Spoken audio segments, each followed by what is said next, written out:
Hello and welcome. My name is Donald Tucker. In an effort to continue to provide for our students and connect families across the country, this year we are taking our efforts to a whole new level. Our commitment to the district's children is unwavering. We believe that athletics plays a vital role in the personal growth, character development, and overall well-being. That's why we need your help today. By partnering with us, you become an integral part our journey to empower and uplift these young athletes. Visit our website, www.springdaleathleticfoundation.org, where you can find out more information about our organization, our impact, and how you can help support.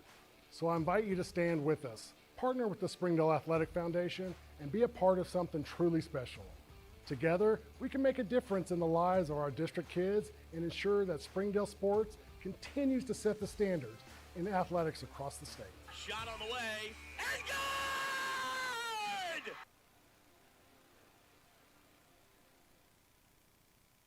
During the Great Depression, nothing came easy. But with just 5 cents, an old truck, and a load of hay, John Tyson and his family found a way to deliver quality chicken to other hardworking people. Today, Tyson continues to find new ways to help put a chicken in every pot. Because people deserve farm-raised chicken of the highest quality. At Tyson, we remain committed to this simple promise: to always keep it real, to always keep it Tyson.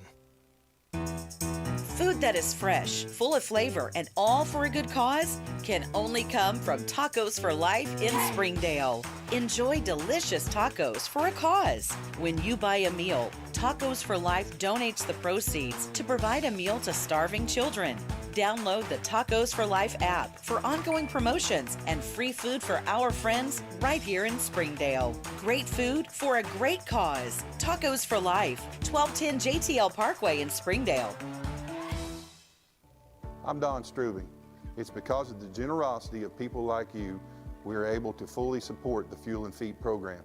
For this, we thank you and appreciate your help. I support Springdale Athletic Foundation because they care about our student athletes. My name is Zach Arns. I'm voice of the Springdale Bulldogs. Thank you for donating to the Fuel and Feed program. I support the Springdale Athletic Foundation because they care about our student athletes. The Fuel and Feed program raises money to help pay for pregame and postgame meals for kids and coaches. In addition, we raise funds to buy athletic footwear for the students to compete in. I'm Donald Tucker, Executive Director of the Springdale Athletic Foundation. Please take this time to help our students and coaches. Visit the link on the screen to donate now. On behalf of Springdale Schools Athletics, I want to say thank you. Thank you for your support.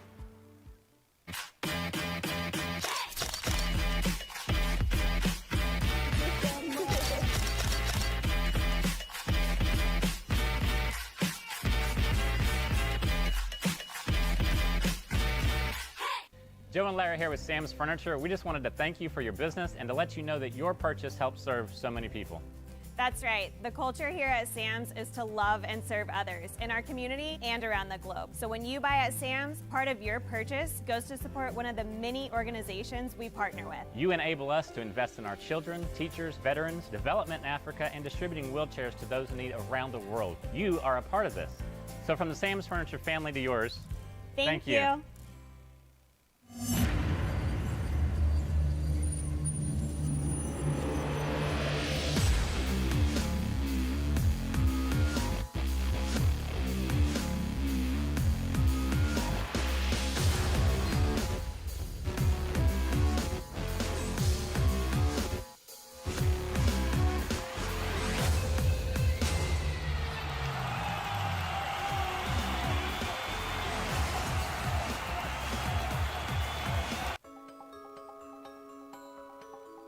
Ozark's Go from Ozark's Electric Cooperative is leading the fiber revolution, connecting the divide with high-speed broadband access to close that gap.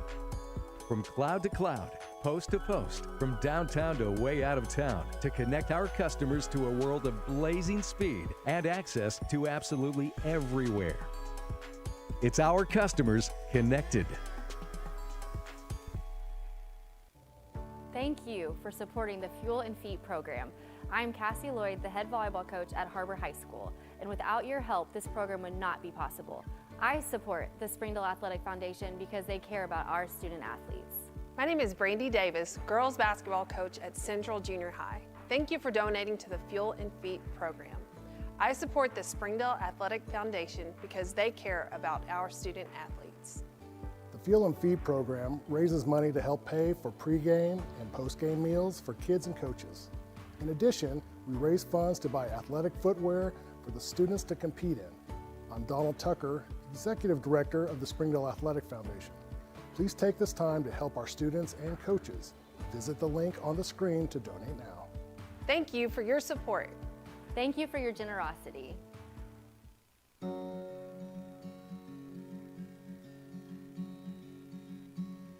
Hometown. That word still means something here. It means we're neighbors. We do the right thing. We care about your family. And you deserve the very best every time you walk in the front door. Harps. Hometown fresh. Sometimes a dream car has nothing to do with horsepower or performance. My dream car is the one that gets me to my job every day. The one that lets me help a friend in need. I didn't think I had the credit. My credit score wasn't that good. But Car-Mart believed in me. They believed in me. My dream car? A 2016 Nissan Sentra. What's yours? America's Car-Mart. You keep the dream, and we'll keep you on the road. I'm Jason Jones, principal at Springdale High School. Thank you for making an investment into the future of athletics in our community of Springdale.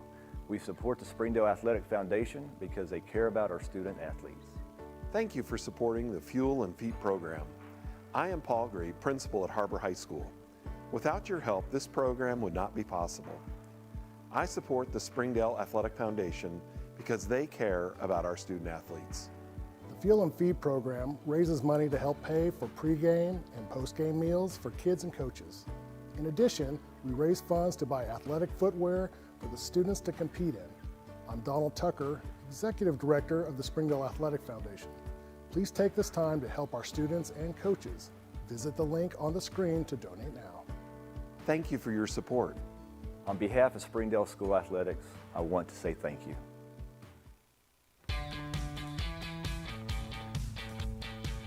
Goodbye, paperwork. Hello, convenience. Farewell, waiting. Hello, personal service. Catch you later, dreaming. Hello, planning. Buy your dream home, connect with a personal banker, and easily schedule an appointment with digital tools from Arvest Bank. Goodbye limits, hello possibilities. Accidents are never planned. But no matter how small, every emergency that involves a child is a big deal. It's everything. That's why we're here. Arkansas Children's Northwest offers the only pediatric emergency room in Northwest Arkansas, with fast access, pediatric experts, and kid-sized care. Peace of mind when you need it most. My name is Eric Burnett. I am the Assistant Athletic Director for the Springdale School District. I am so grateful for your donations to the Fuel and Feet program. I support the Springdale Athletic Foundation because they care about our student athletes. My name is Chris Wood, Assistant Athletic Director of the Springdale School District. It's because of the generosity of people like you, we are able to fully support the Fuel and Feet program. For this, we thank you and appreciate your help.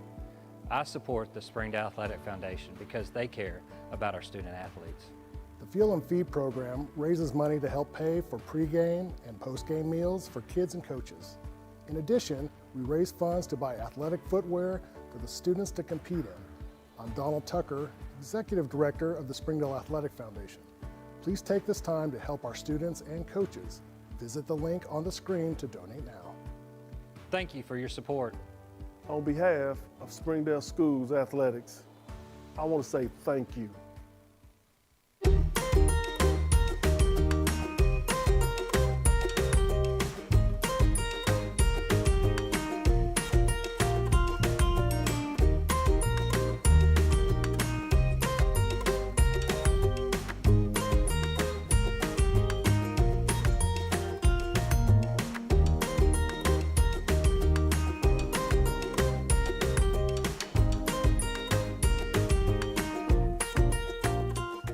Hey Northwest Arkansas, Lara here at Sam's Furniture. If you're looking for new furniture, we have over 170,000 square feet selection at everyday low prices and same-day delivery available. But the best part is that we love to serve our community. So when you buy at Sam's, part of your purchase goes to support one of the many amazing organizations that we have been blessed to partner with. Serving others, especially those in need, is our culture here, and we hope that you'll be a part of that too. Arkansas's largest furniture destination, get it at Sam's.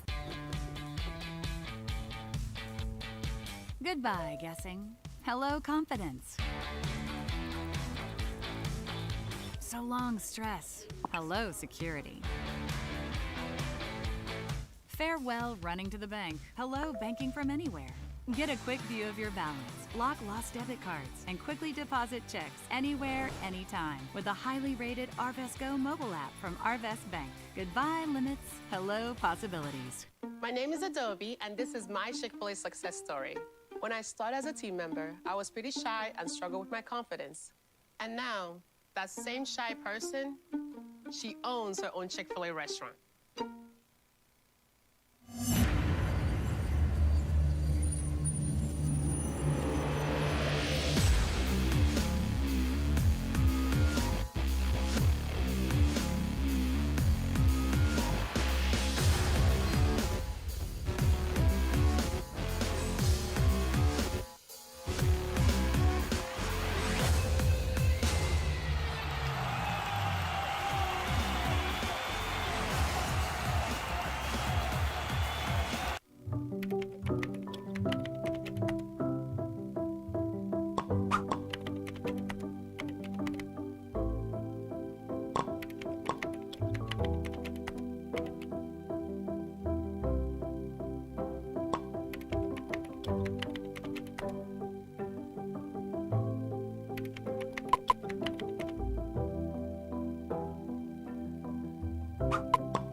Thank you for supporting the Fuel and Feet program. I'm Jared Park. Without your help, this program would not be possible.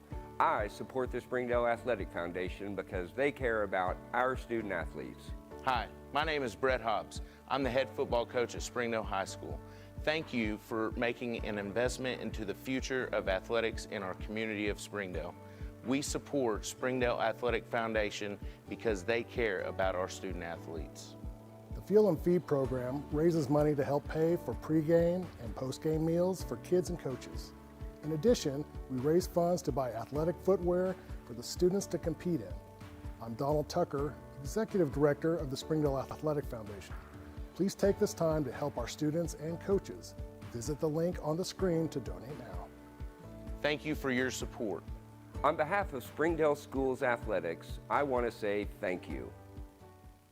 Hey Northwest Arkansas, Lara here at Sam's Furniture. If you're looking for new furniture, we have over 170,000 square feet selection at everyday low prices and same-day delivery available. But the best part is that we love to serve our community. So when you buy at Sam's, part of your purchase goes to support one of the many amazing organizations that we have been blessed to partner with. Serving others, especially those in need, is our culture here, and we hope that you'll be a part of that too. Arkansas's largest furniture destination, get it at Sam's. Goodbye, guessing. Hello, confidence. So long, stress. Hello, security. Farewell, running to the bank. Hello, banking from anywhere. Get a quick view of your balance, block lost debit cards, and quickly deposit checks anywhere, anytime with the highly rated Arvest Go mobile app from Arvest Bank. Goodbye, limits. Hello, possibilities.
My name is Adobe, and this is my Chick-fil-A success story.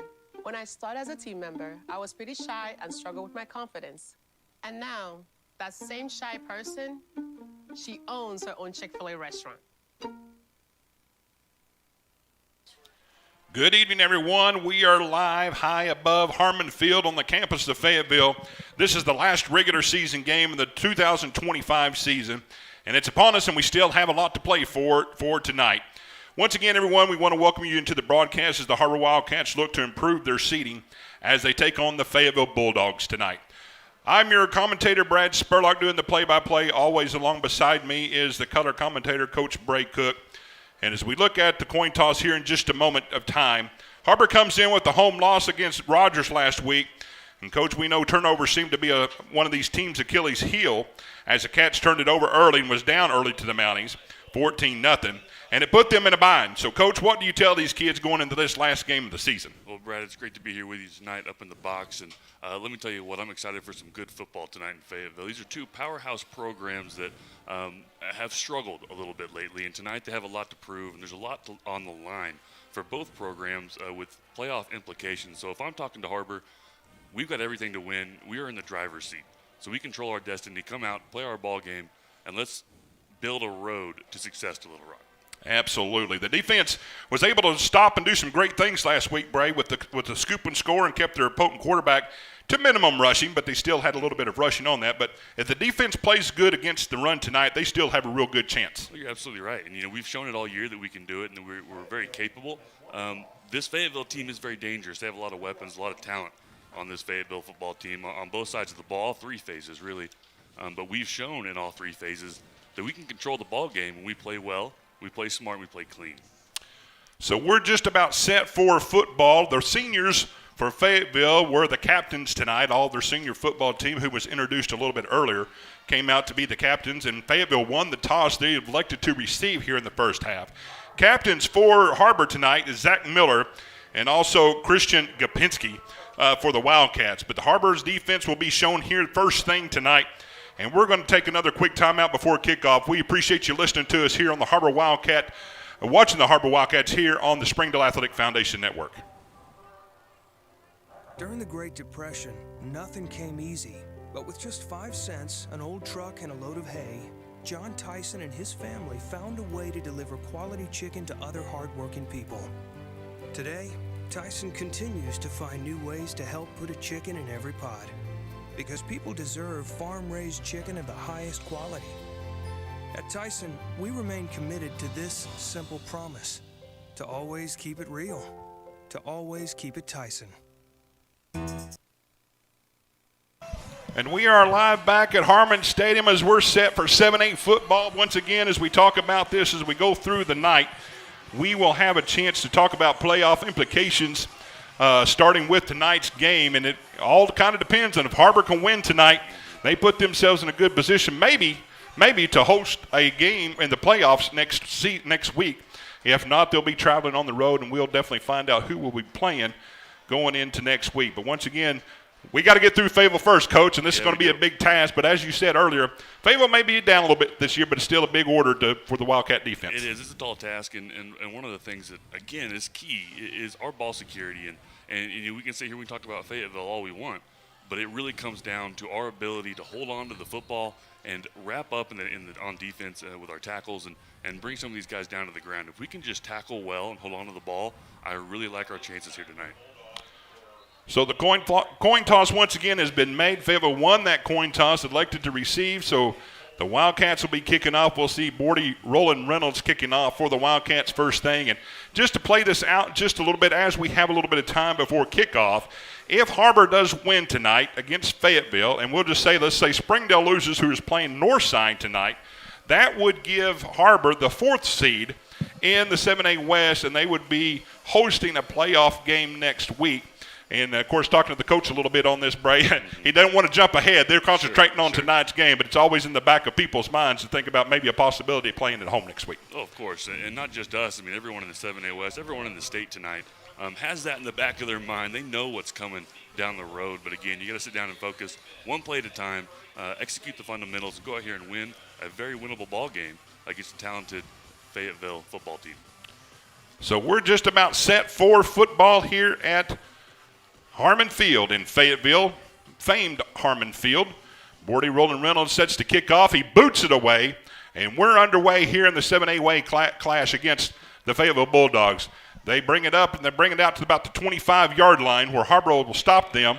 And we saw them last week against Heritage. They had an opening kickoff of 70 yards, so a great start here by that return team to keep them down to the 25-yard line. No, you're absolutely right. And one of the things we've done all season is the squib kick. We've gotten very creative with our kickoffs, but for us to kick it down deep means that we've got something that we like with the receiving team down there. Hank Hendricks is the quarterback for the Bulldogs. He's a junior coming out for this potent offense. Caleb Johnson, the running back, is lined up to his left side. And they open up in a bunch formation, and they're going to hand it off to Johnson first thing, right up the middle, get a little bit of room on the right side. And he's down there very quickly, but does pick up about 6 yards on the play. And that was Grayson Daspit on the start. It's going to be 2nd down and 3. 2nd and 3, and Fayetteville got a good push there up front. We're going to have to anchor down there with our defensive linemen. Fayetteville on the ball in a hurry, and they're taking a deep shot right away, and that's going to be Kenyon Johnson. And that's going to be a touchdown for the Bulldogs. That's going to be a 60-yard completion from Hank Hendricks to Kenyon Johnson. We talked a little bit about that in the pregame, Coach, about the busted coverage. We saw it right off the bat there. Yeah, we saw those earlier this season. We've done a good job of cleaning that up, and it's tough to see that this early in the game. But let's get the mistakes out of the way, get some of those jitters, take the first punch, be able to respond. Lining up for a 2-point conversion. They did this last week against Heritage, was successful on their first play. Now they split their linemen out to each side, and they're going to throw it out their way, a little bubble screen, a little hook and ladder, and that's not going to go anywhere. Great defense by the Har-Ber Wildcats, and the 2-point conversion falls down incomplete. So a great stop there on the 2-point conversion by Har-Ber. Huge stop. That's an interesting call.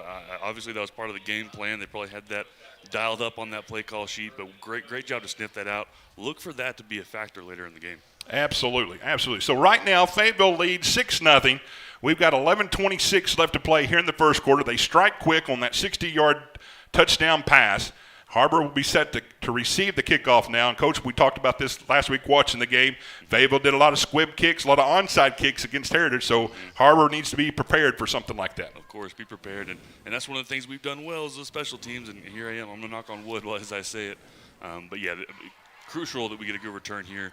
And like I said, take the punches. Sometimes these games with so much on the line, just riding that early wave of momentum is so important, and being able to come back and just calm down, play our football.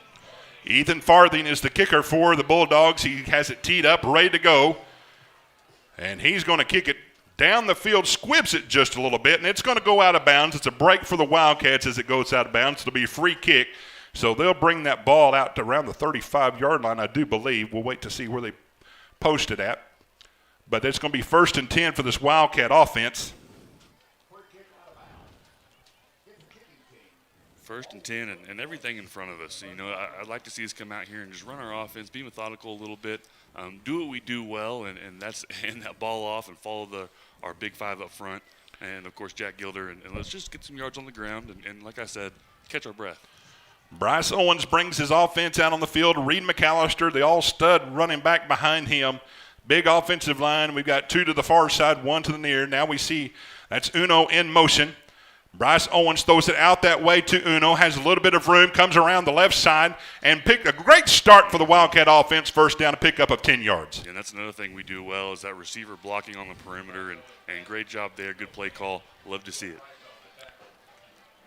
Once again, 10-yard pickup. Bryce Owens to Branch for 10 yards. Brings up 1st and 10. Now Har-Ber is dressed out in their white uniforms, blue pants, and they are driving right now left to right on your television screen. Hand off to McAllister up the middle. Bulls over. Offensive line gets a great push. Pick up about 5 yards, 2nd down and 5. And that's the kind of football that you love to see from the Har-Ber Wildcats. Keep that going, keep that rhythm, keep that physicality for the next 4 quarters. McAllister last week rushed for over 153 yards, 2 touchdowns, a great response.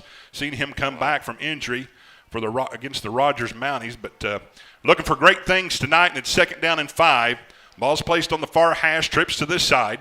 It's going to be a quarterback run all the way. Bryce Owens gets another little push. And he picks up maybe 3, so it's going to be a manageable third down for these Wildcat offense. Yep, and that's just, playing your rules. We get a good first down. We get half of it there on second. Give us a chance here on third down to gain these last 2 yards. Very manageable. Third down and 2. As we get ready for this next play, we'll kind of introduce some of these guys. We've got Hudson Mayhew, Perry Lewis, Mark Ballard, Matt Graham. Well, we did have Aiden Aguilar there for a little while. We'll check the numbers here for just a moment. That was what was going on. Jack Gilder in motion. We got a handoff once again. Looks like McAllister. He's calling him down. And he's going to call him a little bit short. So it's going to be fourth down, a big decision here for this Wildcat offense. We'll see what Coach Danaher is going to do here on fourth down. Yeah, you're knocking on the door of that four-down territory. You very well could go for it here. And we talk about this every time, but you've talked to your defense about this. They know the game plan going into it. Looks like that we're gonna try and get these extra couple inches. The Hogs up front. Hand off to McAllister. He gets a little bit of a push. They stack him up. It's going to be close. I think he's going to have enough for the first down. Both sides are pointing each way, but I think he's got enough for the first down. We will call it 1st and 10 as they give it to him. Marked at the 45-yard line of Fayetteville. Great push there for Reed McAllister in that offensive line. Yeah, everybody can point whichever way they want. Only one person's point matters, and that's that referee, so worked out for us. Also on the field, we got Trayson Wright, all-state caliber receiver that we've had out there all year long. Does a great job. He's out to the near side. Gilder in motion. Owens rolls out to the right, looking that way. Now he drops. Coming around, he's going to take off running, get pushed out of bounds. There for the defense. That's William Price on the stop for Fayetteville. But he picks up 5 yards, another great start for the offense. Yeah, make him honor Bryce on his legs, on his feet. That's such a big part of our game too, is making that defense keep us in check, because Bryce can take it and he can run. Also out there, we've got Hayden Branch out there as a receiver. Also Gibson Green, the other tight end.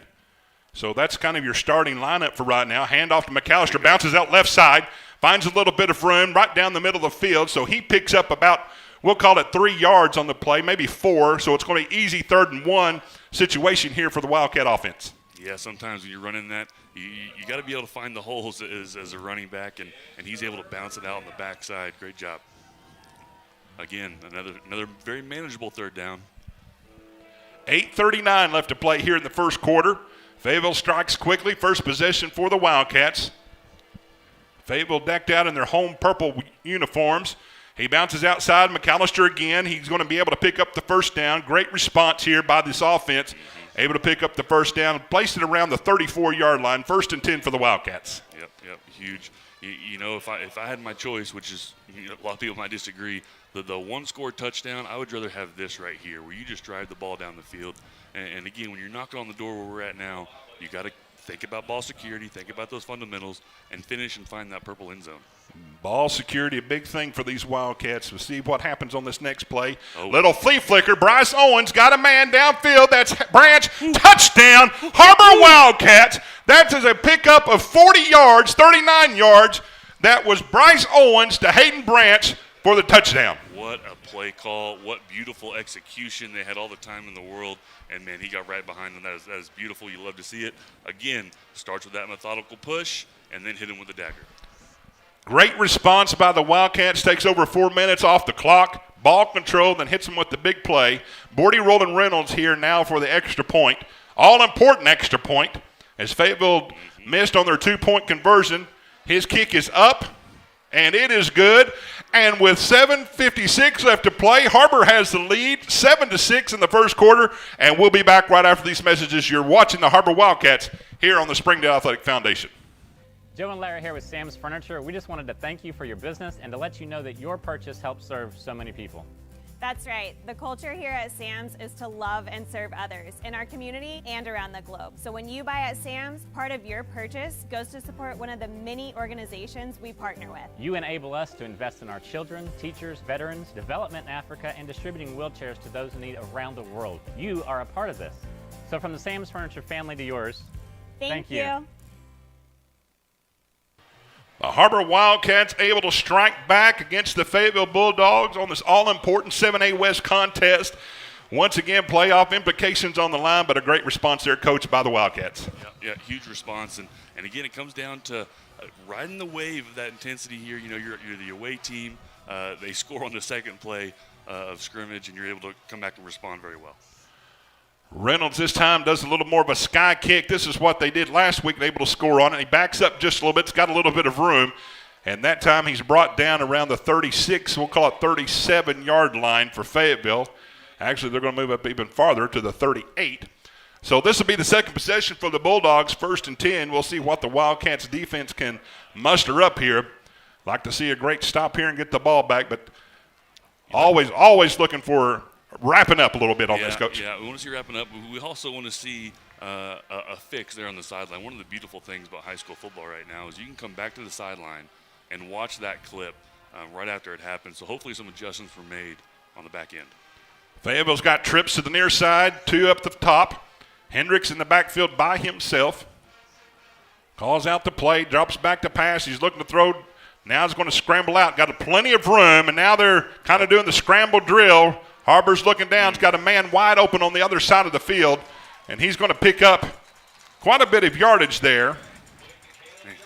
That's Caleb Johnson, the running back, comes out. No one picked him up, and he picks up a first down for the Bulldogs. Well, the correction was made on the back end. You know, we've been very great coverage there, but, yeah, sometimes that running back can sneak out. You got to have a spy on that guy when he's not in protection. Hendricks had plenty of time to look for him. Got a little bit of better pass rush. Now, once again, here's Johnson again up the middle. He's got a little bit of room, and he's going to take it all the way. Quick strike capability for the Bulldogs, and that's going to be a 42-yard touchdown for the Bulldogs, and they take the lead right back against the Wildcats, 12-7. Fayetteville's got the funky lights here. Whenever they score, they go off and they dance a little bit with these lights, and hope that you guys adjust your eyes there on television a little bit. But that's a quick score. Once again, Caleb Johnson for the Bulldogs. Now the extra point here is attempted for Ethan Farthing.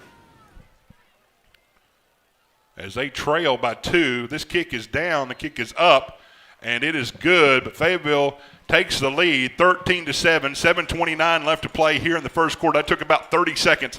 We'll take another timeout with them. You're watching the Har-Ber Wildcats here on the Springdale Athletic Foundation Network.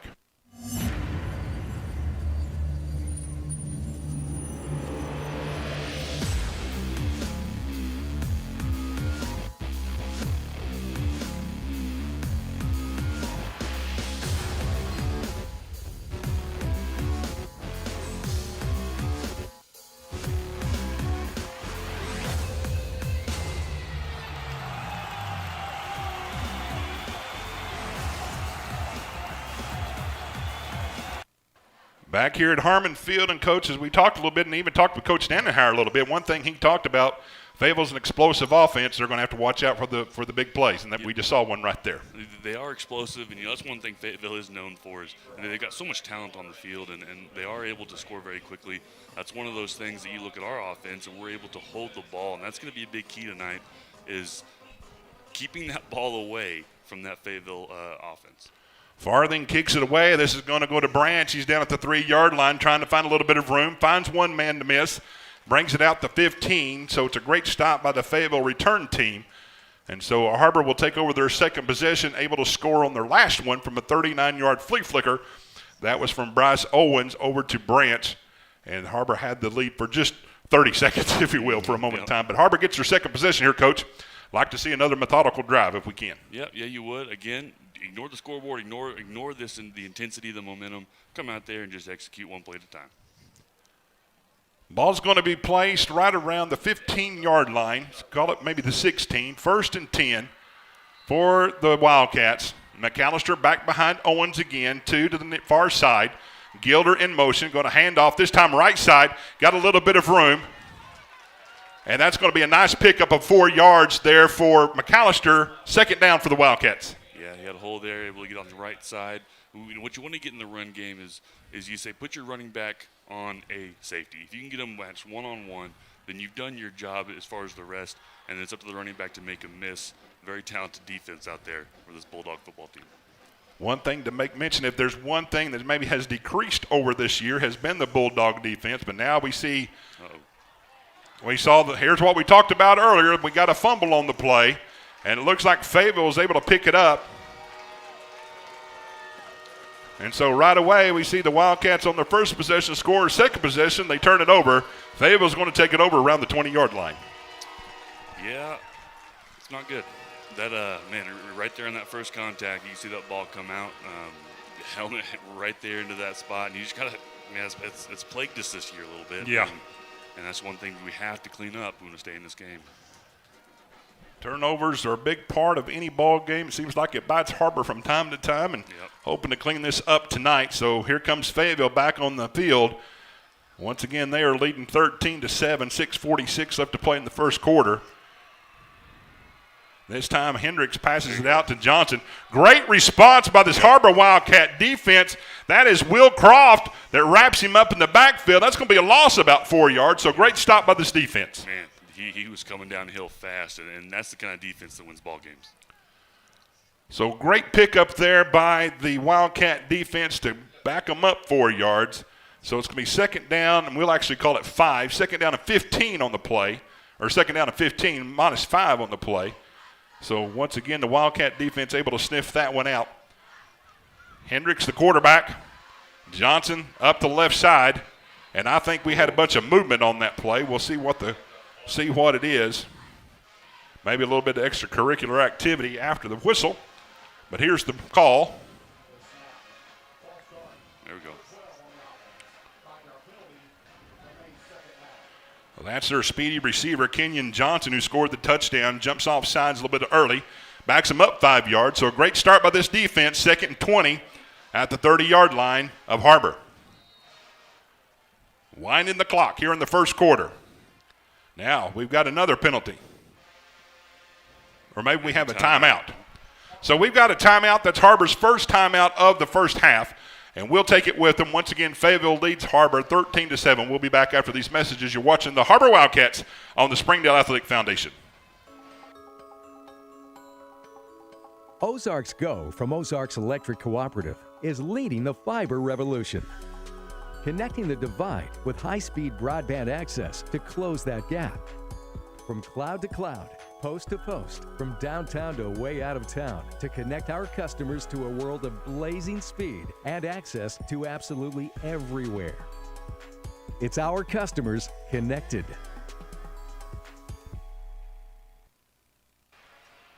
Whatever routes you made it down here to Fayetteville, either by 4971, back door of the University of Arkansas. I'm glad that you're here if you're staying here with us. If not, I'm glad that you're watching here on the Springdale Athletic Foundation. The band's here. We got a good contingent crowd from Har-Ber driving all the way south to watch this game, important game here in the 7A West. But as we resume play, it's going to be second down and 20. Ball's placed at the 30-yard line of Har-Ber. And Fayetteville's coming out of their timeout, changing the play. Now we have another whistle. We'll see what the call is here. So there's the first sideline warning against Fayetteville as they got a little too close to that white line and to the referee. So that gives them a warning. Next time it will be a penalty.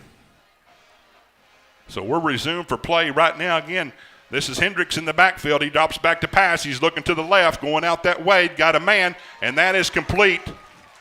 That is a great completion there. That's to Charles Whitlow. That's our 6'1 senior. Great route, great throw there by Hendricks. Yeah, great throw and catch. Get him back right there into a manageable down and distance. Got to lock up that coverage a little bit. Another stoppage of play here. I don't know if they're going to call for a measurement. I didn't think he got that close to the first down, but they did call maybe equipment timeout to see what they were talking about. Whitlow was pushed out of bounds around the 11, 12-yard line. He's going to be short of the first down, but as Coach made mention of it, it's going to be a manageable 3rd and 3 for the Fayetteville offense, and now we've got another stoppage of play. Not sure what they are doing. They are huddling and conferencing. I tell you what we will do. We'll take another timeout and kind of sort this out, come back, and we'll try to explain to you what we have solved. We got 5:59 left to play in the first quarter. You're watching the Har-Ber Wildcats here on the Springdale Athletic Foundation Network.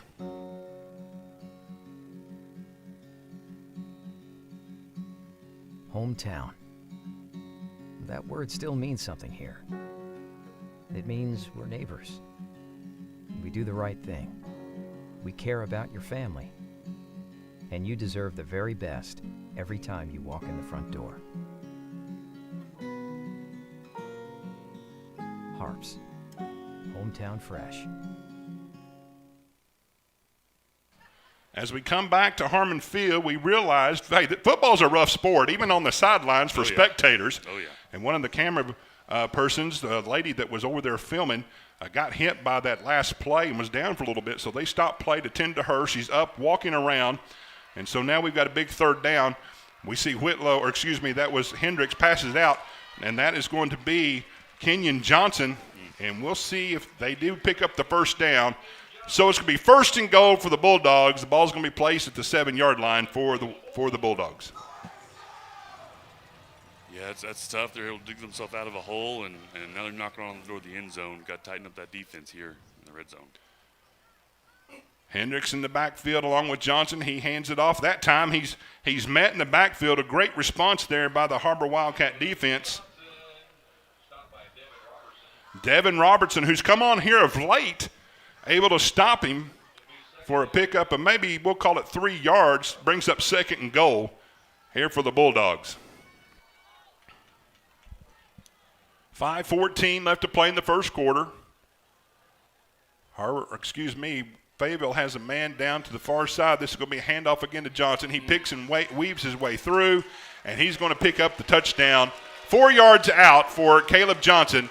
Fayetteville has extended their lead 19-7 for the extra point coming up. Coach, I think we can honestly say this is what happens when the ball gets turned over a little bit. Yeah. They take advantage of it, put yourself in a big hole. Yeah, no, that's just one thing you can't give them the extra possession, and you put yourself in a little bit of a bind here. So now it's all those fundamentals we talked about that were so important to win this game are now doubly more important.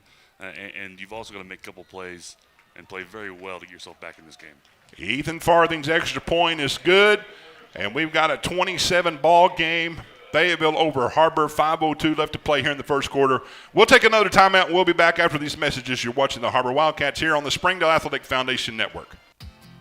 Sometimes a dream car has nothing to do with horsepower or performance. My dream car is the one that gets me to my job every day. The one that lets me help a friend in need. I didn't think I had the credit. My credit score wasn't that good.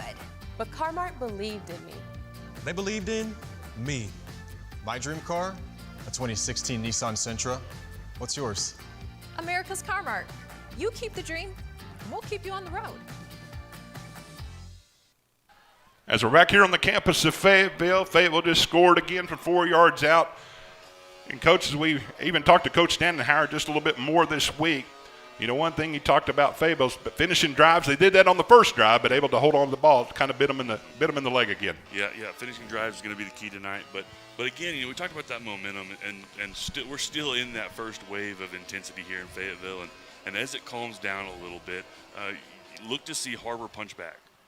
Ethan Farthing's kick is picked up by Branch right around the 2-yard line, and he's going to be stopped there around the 16, brings it out that way.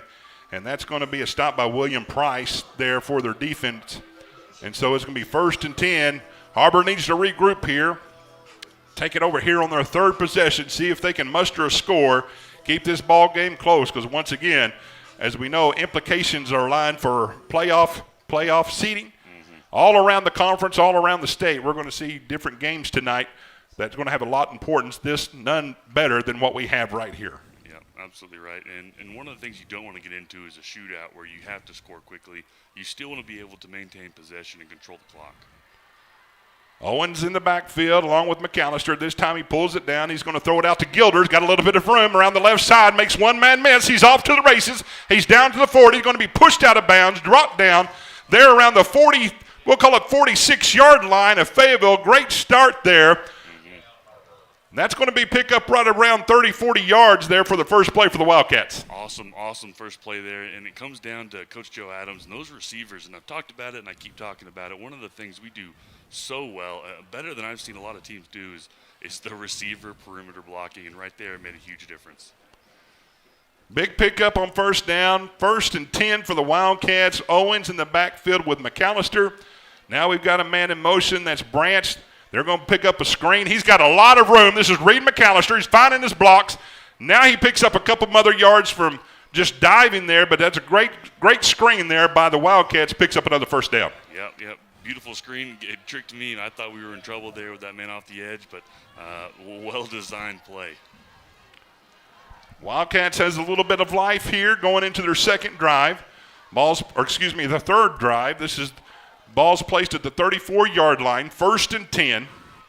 Again, moving left to right. Owens has empty set backfield with him. Man in motion. That's right. Now he looks downfield, pulls it down. He's got a little bit of room, makes one man miss, fumbles the ball again. He may be able to get back on them. Boy, that was almost another disaster there by the Wildcats. He looks like he's able to retain it, pick up a few yards there, and it's going to be second down. Stressful. Yes. What a play on his feet. Man, we just got to hold on to that thing. But, lucky to get back on it, and we're here knocking on the door of the red zone with a chance to make this a ball game. Second down. He picked up 6 yards on the last play. Empty set backfield again, 2 to the near side. He's going to look that way. That's Trayson Wright. Makes a man miss at the 20, and he falls down around the 18. So another pickup for the Wildcats. Brings it down inside the red zone to the 18-yard line. Now they're up on the hurry-up offense here. Love to see the hurry up. Means good things are happening. Full set backfield. Owens in the back. This time he hands it off, and that's going to be Trayson Wright, I believe, and I'll make sure. They got up pretty quick. That is Trayson Wright, comes around right side. And he's going to pick up maybe 2, 2nd down and 8. Yeah, had 2 blockers there on the right side. Look, we missed that linebacker. If we get a hold of him, and that play rep might be to the promised land. So brings up 2nd down and 7. Ball is placed on the near hash closest to us. 2nd down and 7. 16-yard line. McAllister checks back in behind Owens. Pistol formation. He looks that way, got a slant over the middle. That's Branch again, and he picks up the first down at the 5-yard line. Great call, great receiving there by Hayden Branch, and it's going to be 1st and goal for the Wildcats. Yeah, when you see that big pull in left guard, it's tough for those linebackers to sit there. That they want to try and fill immediately, and they did. Gave us a chance there, right there in the middle. 1st and goal, a little over 2 minutes left to play here in the first quarter. You'd like to see the Wildcats score, make this a competitive ball game right here. One thing we can say, Coach, Hayden Branch has really come on over the last 3 or 4 ball games, over kickoffs and part of the receiving corps, so he's doing a great job. He has, and that's one thing, you talk about him, you talk about some of these players who've just grown this season and have really kind of grown into their own and are able to make some big-time plays in some big-time moments. McAllister takes the ball right up the middle. There's a scrum around the 5-yard line, so he picks up 2. 2nd down and goal at the 5-yard line. Big push there by that offensive line. I'd like to see a little more ball control here as we got up 1:26 left to play in the first quarter. Fayetteville's scored on all 3 possessions they've had. Har-Ber scored on their first possession on the flea flicker, 39 yards. And they're looking to punch it in again here before the end of the first quarter. Punch it in, take your time here. Let's hold the clock, and you got all the time in the world. Don't get too wrapped up in that scoreboard yet. Handoff, McAllister. He comes around left side. They're able to stack him up there on that left side this time. And that's Cole Mobley there Mobley on the stop. And he loses 1. Now it is a big 3rd down and goal for the Wildcats. 41 seconds left to play in the first quarter. Ball's placed on the far hash. Man in motion. Looks like Gilder. Drops back to pass. Got a man. Oh, he had him open for just a moment of time. Underthrew him a little bit. That looked like it was McAllister. And he slipped down. But he had a wide open walk into the touchdown. Just didn't able to connect. So it's going to be 4th down for the Wildcats. Coach, do you take the points or do you try to go for it here? I go for it. Yeah. I'm trying to find the end zone, trying to build some confidence and momentum. We have the tools, and right there, with that ball just a couple feet higher, we do find the end zone. So let's do it. Big 4th down and goal. Bryce Owens looks to throw it. Guys, got that throws it in the end zone, and now we're looking for flags. Don't see flags. That was intended for Zach Miller, I do believe, and it falls incomplete on 4th down, so it's going to be a change of possession. And so Fayetteville will take over here right close to the end of the first quarter. But a great response, great drive there by the Wildcats. That was Trayson Wright, on the intended receiving part of it. But Fayetteville will take it over with 23 seconds. We'll keep it right here until the end of the first quarter. But, Coach, we got to know the Har-Ber Wildcat defense is going to have to find something to slow this offense down a little bit. Yeah, they are. And, we're playing well. We're flying around minus a couple busts on the back end. But we've also shown that we can stick with these guys athletically. Let's keep it there. And I think the key to this defense right now is just playing smart and understanding your assignment and not giving them the free score. Hendricks passes it out. That's Kenyon Johnson. He gets around one man. Got to contain. He gets around that man. And it's going to be a pickup. And that looks like first down for the Bulldogs. 16 seconds left to play.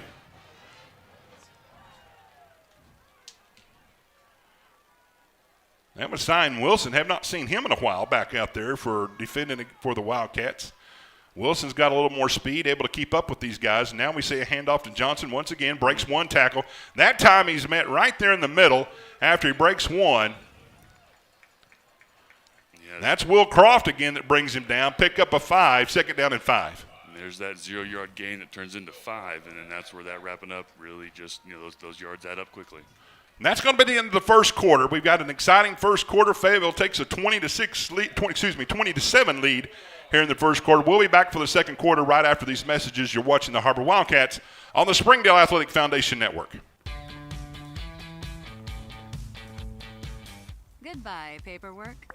Hello, convenience. Farewell, waiting. Hello, personal service. Catch you later, dreaming. Hello, planning. Buy your dream home, connect with a personal banker, and easily schedule an appointment with digital tools from Arvest Bank. Goodbye limits, hello possibilities.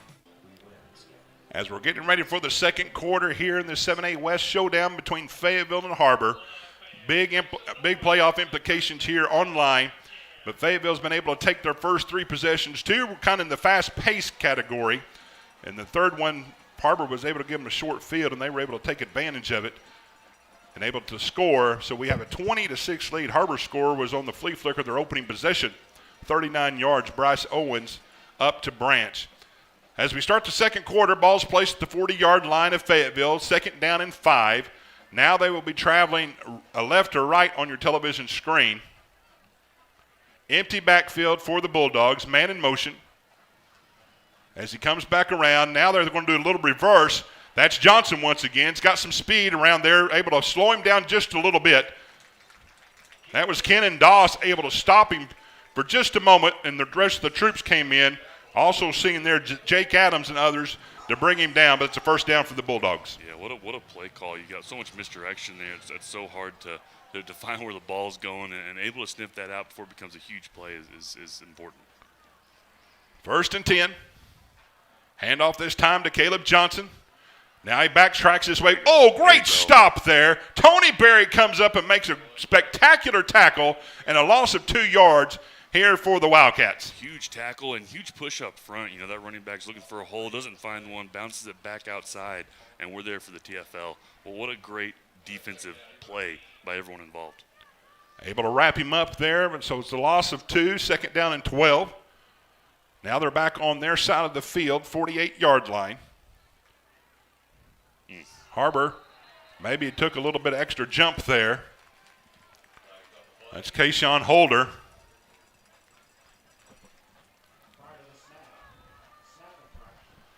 When you're going on this. Oh, actually, they call that on Fayetteville, snap infraction by the center. Wow. So a big break there for the Wildcats. Their center there, Reese Kennedy, must have moved the ball a little bit, caused Holder to jump off sides, and they catch him on that penalty. Yeah, I could have sworn that was on us. Yep. Good big break for the Cats. So now it backs them up even more. Second down, 18. Now a quick pass that's out to their other Contavian Taylor.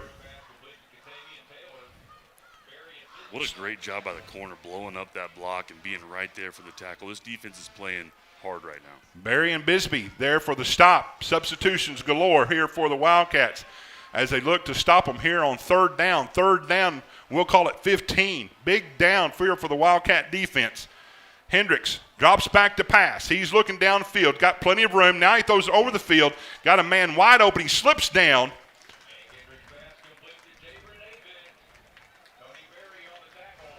And that's going to be a first down for the Bulldogs. So Har-Ber needs to get a little bit of rush, had him a little more time there for the quarterback, and he's able to find his receiver for the first down. Yeah, that was the key there. We had pretty decent coverage, but just a little late leakage. Hendricks drops back to pass. Now he redirects, resets. He's looking. Now he's having pressure. And that's another completion there. Tony Berry there to stop him, but that's completion there to Contavian Taylor again. And that's going to be a first down. Fayetteville on the march again, just underway here in the second quarter. That really was an impressive catch. You know, we've got a guy right there on him. We had a couple there spying the quarterback, just a second too late. Empty backfield. Hendricks back to pass. Blitz comes. Now they got a little wide receiver screen set up. Contavian Taylor gets it down to around the 3-yard line. So it's going to be first and goal at the 4, they're calling it, for the Bulldogs. Bulldogs taking this and just moving it right down the field. 9:25 left to play here in the first half. Again, this is a potent offense. Have to wrap up. Now they've got a full bunch in the backfield, shifting around. Offset on the line. Har-Ber shifts. Hand off to Johnson up the middle. They were able to corral him that time. Great stop by the defense, interior side of that defense. So it's going to bring up maybe pickup of second down and goal for the Bulldogs. Yeah, that's when you get those shifts down there on the goal line, you know, usually you'll have 1 or 2 plays, but a lot of times that's just to confuse the defense a little bit. It doesn't mean a whole lot. Gives you a different surface, but we're usually going to run that ball up the middle. Here we go again. Same alignment, same shift. Overload to one side. See if they do anything different. Nope, same play. This time he goes right up the middle, and I think he scores for the touchdown. That's 3 yards out. Fayetteville scores again. Now they're leading 26-7 here in the first half.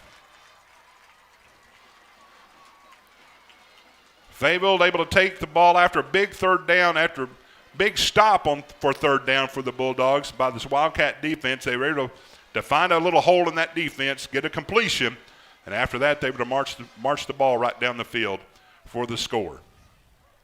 Yeah, but on that second that play that you just saw there, they get that initial shift, but you see the fullback take a couple steps to the left, indicating that run left side, and they were able to execute, and I bet they find Now they had a little trickeration there for the 2-point conversion. That was started off by Johnson. He handed off to Johnson. He had a little option there. The quarterback, Hank Hendricks, was in the end zone and was covered up, and then our defender came off of him and left him open for the 2-point conversion, which is successful. So now it is 28-7, Fayetteville over Har-Ber.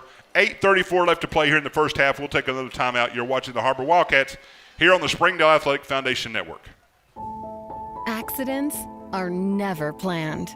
But no matter how small, every emergency that involves a child is a big deal. It's everything. That's why we're here. Arkansas Children's Northwest offers the only pediatric emergency room in Northwest Arkansas with fast access, pediatric experts, and kid-sized care. Peace of mind when you need it most. A lot of seniors introduced here tonight for Fayetteville. They're showing out just a little bit here in this first half, take a 28-7 lead. And we're getting ready for another kickoff. This is Ethan Farthing for the Bulldogs. Har-Ber needs to have a little bit of return. We'll see if they give him a chance here.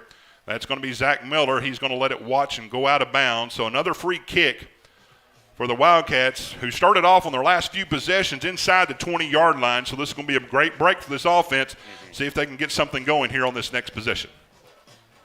Yeah, we've got to get some momentum here. And again, when you get in these situations, it doesn't have to be – you don't have to go out there and be Superman. You don't have to go out there and make every single play. Just go out there and execute your offense, hold on to the ball, and you'll find success. Ball's going to be placed at the 35, near hash, closest to us. Offense comes back on the field. looking to at least have some momentum going in here, maybe before halftime. Keep this ball game close. Owens brings his team out to the line of scrimmage. McAllister back behind him is going to pull it down, is going to run. Has a little bit of room, and he's going to be stopped there. Pretty short gain for Owens. Blake Johnson on the stop for the Bulldogs, who will pick up a 3, 2nd down and 7 for the Wildcats. Yeah, we'll take that there. You know, on our feet, it's not what you want. You want to get at least half of it, but give us a shot. 2nd down, 6. Har-Ber now going right to left on your television screen. Hand off to McAllister, right up the middle. He's pulled up there. Oh, he takes a little bit of a pitch. Oh, that's kind of dangerous. They had McAllister stopped in the middle, and he looked back to pitch it back to Owens. He did have some room, but a dangerous pitch right there, Coach. Yeah, and that's, we just talked about. You don't have to be Superman. You don't have to make all those crazy plays because that could have been very dangerous, put you in a tough 3rd down spot. But hold on to the ball and just give yourself another down. Great analysis there. Like I said, you got plenty of time to get back into this game. Don't have to get it in one chunk of plays. But it does make them lose about 5 yards, so now it's going to be 3rd and 11 for the Wildcat offense. And this time they've got drops back to pass. He throws over the middle. That's complete to Branch. He's going to weigh about 5 yards short of the 1st down. You're going to say he caught it out of bounds. Okay, now they're saying he's out of bounds. Did not catch it in bounds, so it's going to be bring up 4th down. Punt team comes on for the Wildcats. Bryce Owen, the punter. Back deep there for the Bulldogs. We'll get that number here momentarily. Don't have all the numbers for the game tonight, so we do apologize if we don't get everybody right the first time. But we do have a Fayetteville man back there, number 19. Owens looks, surveys, punts away, got a nice high spiral kick. Ball's going to bounce, gets a nice roll inside the 20, inside the 16, down to the 15, 14. They're still pushing it down a little bit. They're going to down it there at the 14-yard line. So great punt, great roll there for the Wildcats. It's going to be 1st and 10 for the Bulldogs. We'll take another timeout. You're watching the Har-Ber Wildcats here on the Springdale Athletic Foundation Network. Hey Northwest Arkansas, Lara here at Sam's Furniture. If you're looking for new furniture, we have over 170,000 square feet selection at everyday low prices and same-day delivery available. But the best part is that we love to serve our community. So when you buy at Sam's, part of your purchase goes to support one of the many amazing organizations that we have been blessed to partner with. Serving others, especially those in need, is our culture here, and we hope that you'll be a part of that too. Fayetteville taking over on the 14-yard line. Hendricks drops back to pass. This is complete. Kenyon Johnson, he's been the main receiver tonight. And he's going to pick up close. We'll see here. Maybe 2 yards, so great response there. Tony Berry there. Also see on the plays Will White. Good to see him back. 2nd down, we'll call it 7. They pick up 3. And we've got 6:36 left to play here in the first half. You'd like to see them stop something here for the first half, get the ball back and chance to score. This time it's a handoff to Johnson right up the middle. He bounces off one, and that time great wrap-up by that interior line.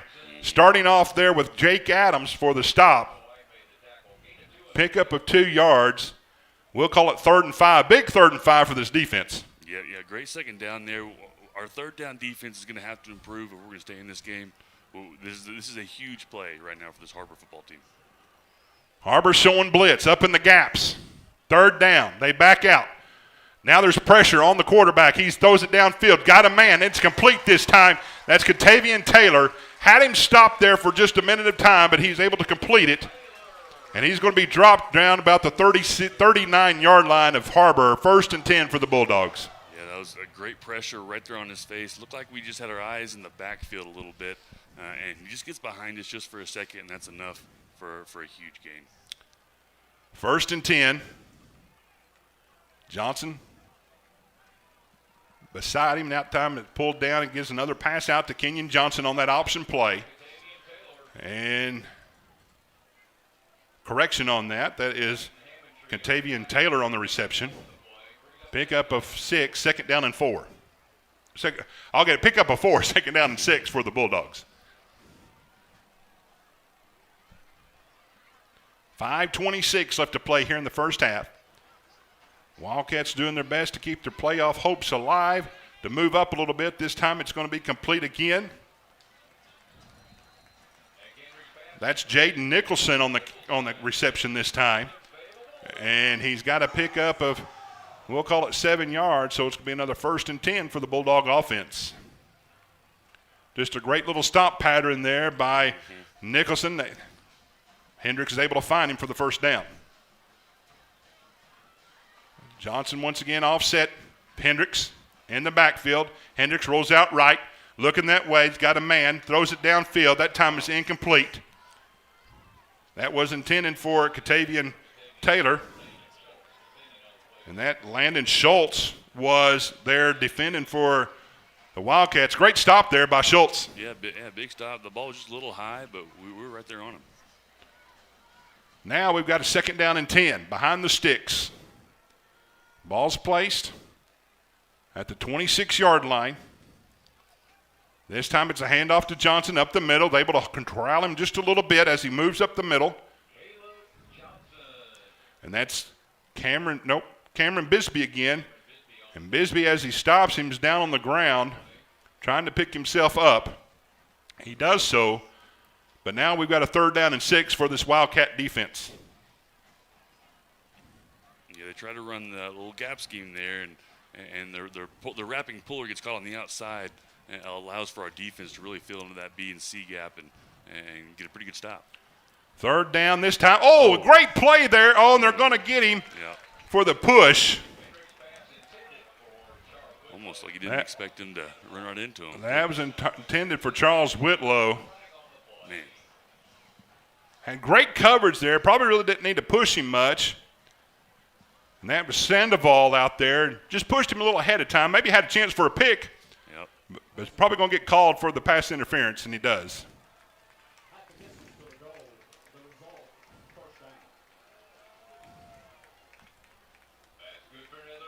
So that's a half-to-the-distance goal penalty for the Bulldogs as they march it up down, looks close to the 11-yard line, just outside the 10. 1st down and 10 for the Bulldogs. Has a man in motion. That's Johnson. Circles back around. This time Hendricks looks over the middle. He's got a man. He's complete. Touchdown, Katavian Taylor for the 11-yard completion and another Fayetteville score. Coach Anaheim talked about how explosive they are. We're seeing it on display right now, Coach. Yep, they're explosive, and right there when the field gets shorter when you're in that part of the world, and you can't let those guys find those holes, and they get right behind us. Great little post pattern there that Taylor had. Hendricks able to find him. Now we have an all-important extra point. Ethan Farthing looks to extend this lead. Snaps back, holds down, kick is up, and it is good. Just sneaks inside the upright, but it is good. 4:06 left to play in the first half. Fayetteville leads Har-Ber 35-7. We'll be back right after these messages. You're watching the Har-Ber Wildcats here on the Springdale Athletic Foundation Network. Goodbye, guessing. Hello, confidence. So long, stress. Hello, security. Farewell, running to the bank. Hello, banking from anywhere. Get a quick view of your balance, block lost debit cards, and quickly deposit checks anywhere, anytime with the highly rated Arvest Go mobile app from Arvest Bank. Goodbye, limits. Hello, possibilities. As we come back here to Harmon Field, the Wildcats are taking it on the chin right now as Fayetteville extends their lead 35-7. They have scored on every possession they've had here in the first half. Har-Ber able to score on their first possession, had trouble holding on to the ball. Turnover on downs, had some movement, but Fayetteville able to capitalize on their possessions and lead 35-7. Farthing now kicks the ball away. He's kicking that way again. Miller takes it around the 11-yard line, comes around this side, runs over somebody this time, but it gets down to about the 21. So it'll be 1st and 10 for the Wildcat offense around the 21-yard line. 1st and 10, whole new set of downs, and again, we keep looking at the scoreboard, and as a player out there, you just can't do that. You got to come out and we have every chance in the world to execute and be right back in this ball game. Now Miller, who took that opening kickoff, stood up for just a moment of time and now is back down on the ground. He did take a big shot there from Fayetteville, and so he's back on the ground. We'll take another timeout here as we try to find out maybe what's wrong here, and we'll come back right after these messages. You're watching the Har-Ber Wildcats on the Springdale Athletic Foundation Network.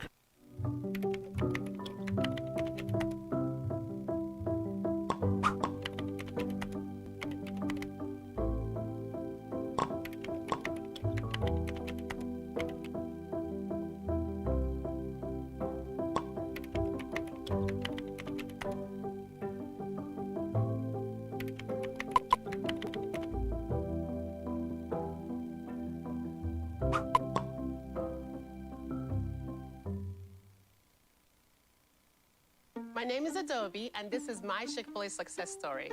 When I started as a team member, I was pretty shy and struggled with my confidence. And now, that same shy person, she owns her own Chick-fil-A restaurant.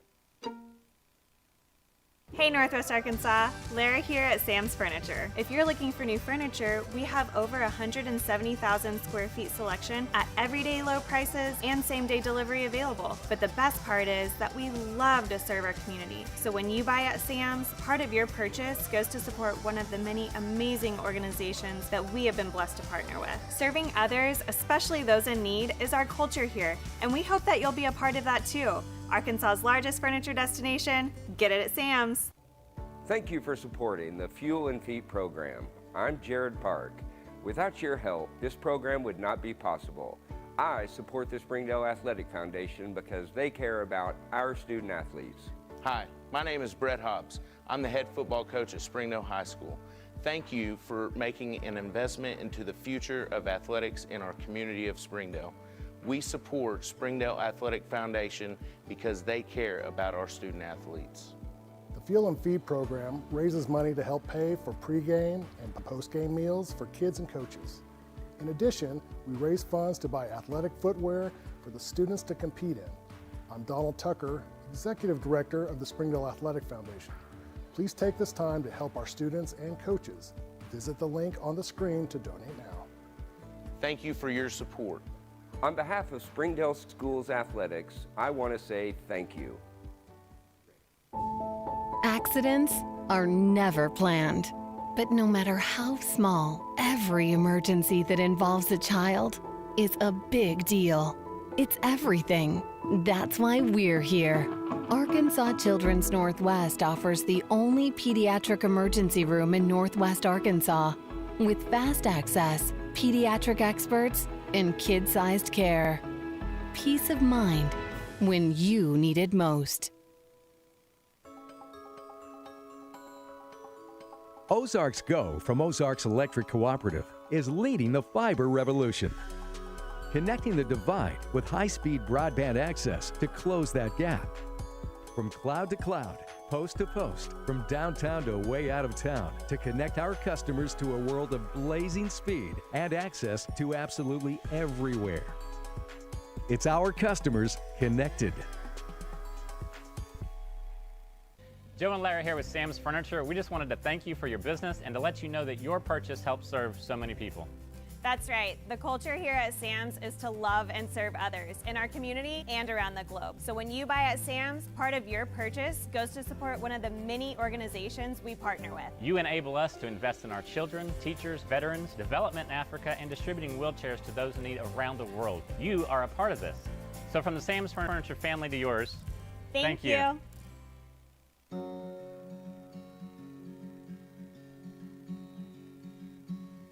Hometown. That word still means something here. It means we're neighbors. We do the right thing. We care about your family. And you deserve the very best every time you walk in the front door. Harps. Hometown fresh. I'm Don Strubing. It's because of the generosity of people like you we are able to fully support the Fuel and Feed program. For this, we thank you and appreciate your help. I support Springdale Athletic Foundation because they care about our student athletes.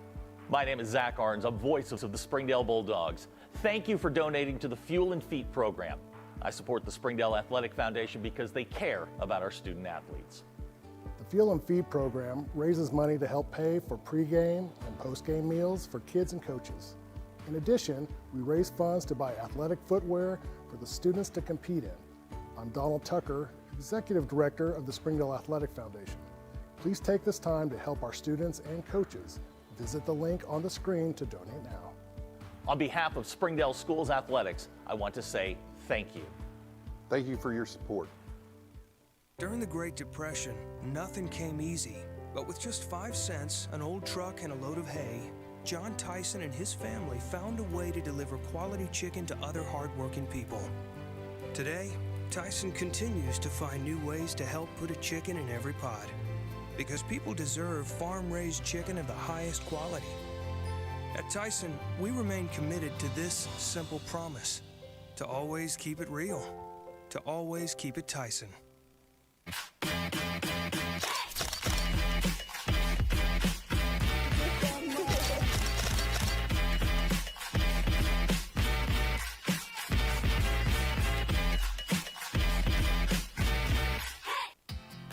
Sometimes a dream car has nothing to do with horsepower or performance.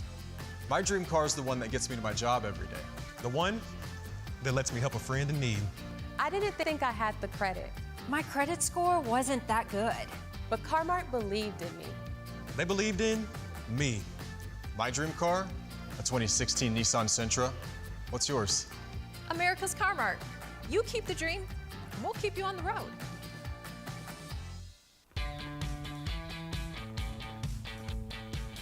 Goodbye, paperwork. Hello, convenience. Farewell, waiting. Hello, personal service. Catch you later, dreaming. Hello, planning. Buy your dream home, connect with a personal banker, and easily schedule an appointment with digital tools from Arvest Bank. Goodbye limits, hello possibilities.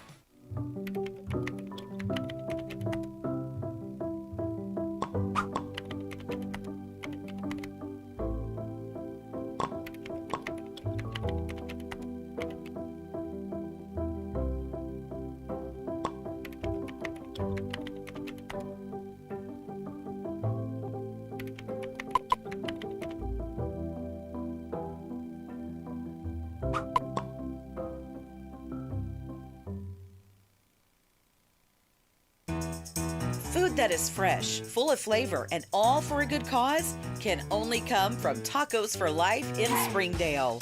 Enjoy delicious tacos for a cause. When you buy a meal, Tacos for Life donates the proceeds to provide a meal to starving children.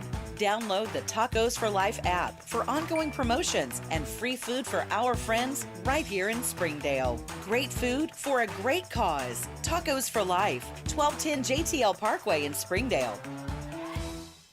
My name is Adobe, and this is my Chick-fil-A success story. When I started as a team member, I was pretty shy and struggled with my confidence. And now, that same shy person, she owns her own Chick-fil-A restaurant.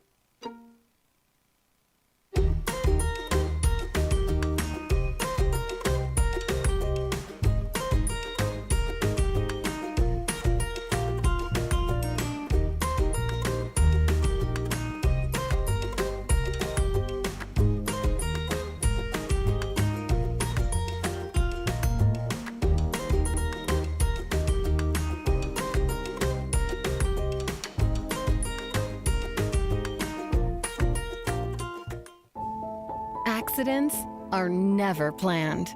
But no matter how small, every emergency that involves a child is a big deal.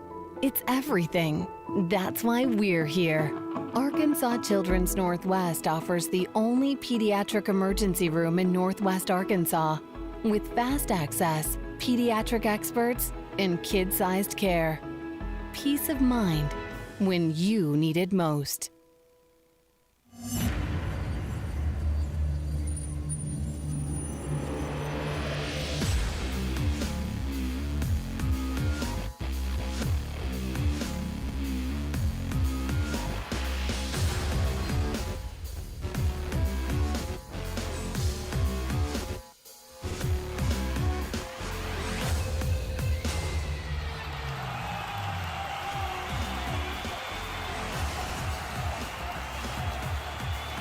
Hey Northwest Arkansas, Lara here at Sam's Furniture. If you're looking for new furniture, we have over 170,000 square feet selection at everyday low prices and same-day delivery available. But the best part is that we love to serve our community. So when you buy at Sam's, part of your purchase goes to support one of the many amazing organizations that we have been blessed to partner with. Serving others, especially those in need, is our culture here, and we hope that you'll be a part of that too. Arkansas's largest furniture destination, get it at Sam's. I'm Jason Jones, principal at Springdale High School. Thank you for making an investment into the future of athletics in our community of Springdale. We support the Springdale Athletic Foundation because they care about our student athletes. Thank you for supporting the Fuel and Feet program. I am Paul Gree, principal at Har-Ber High School. Without your help, this program would not be possible. I support the Springdale Athletic Foundation because they care about our student athletes. The Fuel and Feed program raises money to help pay for pregame and postgame meals for kids and coaches. In addition, we raise funds to buy athletic footwear for the students to compete in. I'm Donald Tucker, Executive Director of the Springdale Athletic Foundation. Please take this time to help our students and coaches. Visit the link on the screen to donate now. Thank you for your support. On behalf of Springdale School Athletics, I want to say thank you. We are back here at Harmon Field, and we wanted to give all of our fans here an update. Looks like Zach Miller is the one that's down for Har-Ber, and he's been down for an extended period of time. Unfortunately, they have brought out the stretcher and the board. They've removed his helmet. Boy, you hate to see this, and football is such a physical game. And on the kickoff, he did take a big shot. He started to walk off, then fell back down to the ground, and they've been working on him all the time since here, Coach. And boy, you just hate seeing this among all these great athletes, but this is part of the game, and we're definitely sending out our thoughts and prayers to this young man and his family, hoping everything's all right. No, yeah, you're absolutely right. This is the tough part of the game, and look like they got a lot of staff down there, and everyone's down on their knees. So hopefully get him looked at and taken care of here quickly. We wanted to give you guys a quick update, and we'll keep you posted. But once again, say your thoughts and prayers out to Zach Miller and his family. They're going to be moving him off. We're going to take another quick timeout and come back to the ball game, and we'll update you as things go on. You're watching the Har-Ber Wildcats here on the Springdale Athletic Foundation Network. Ozark's Go from Ozark's Electric Cooperative is leading the fiber revolution. Connecting the divide with high-speed broadband access to close that gap. From cloud to cloud, post to post, from downtown to way out of town, to connect our customers to a world of blazing speed and access to absolutely everywhere. It's our customers connected.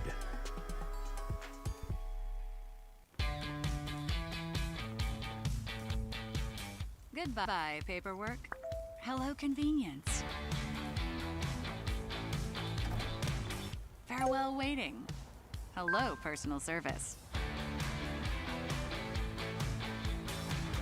Catch you later, dreaming. Hello, planning.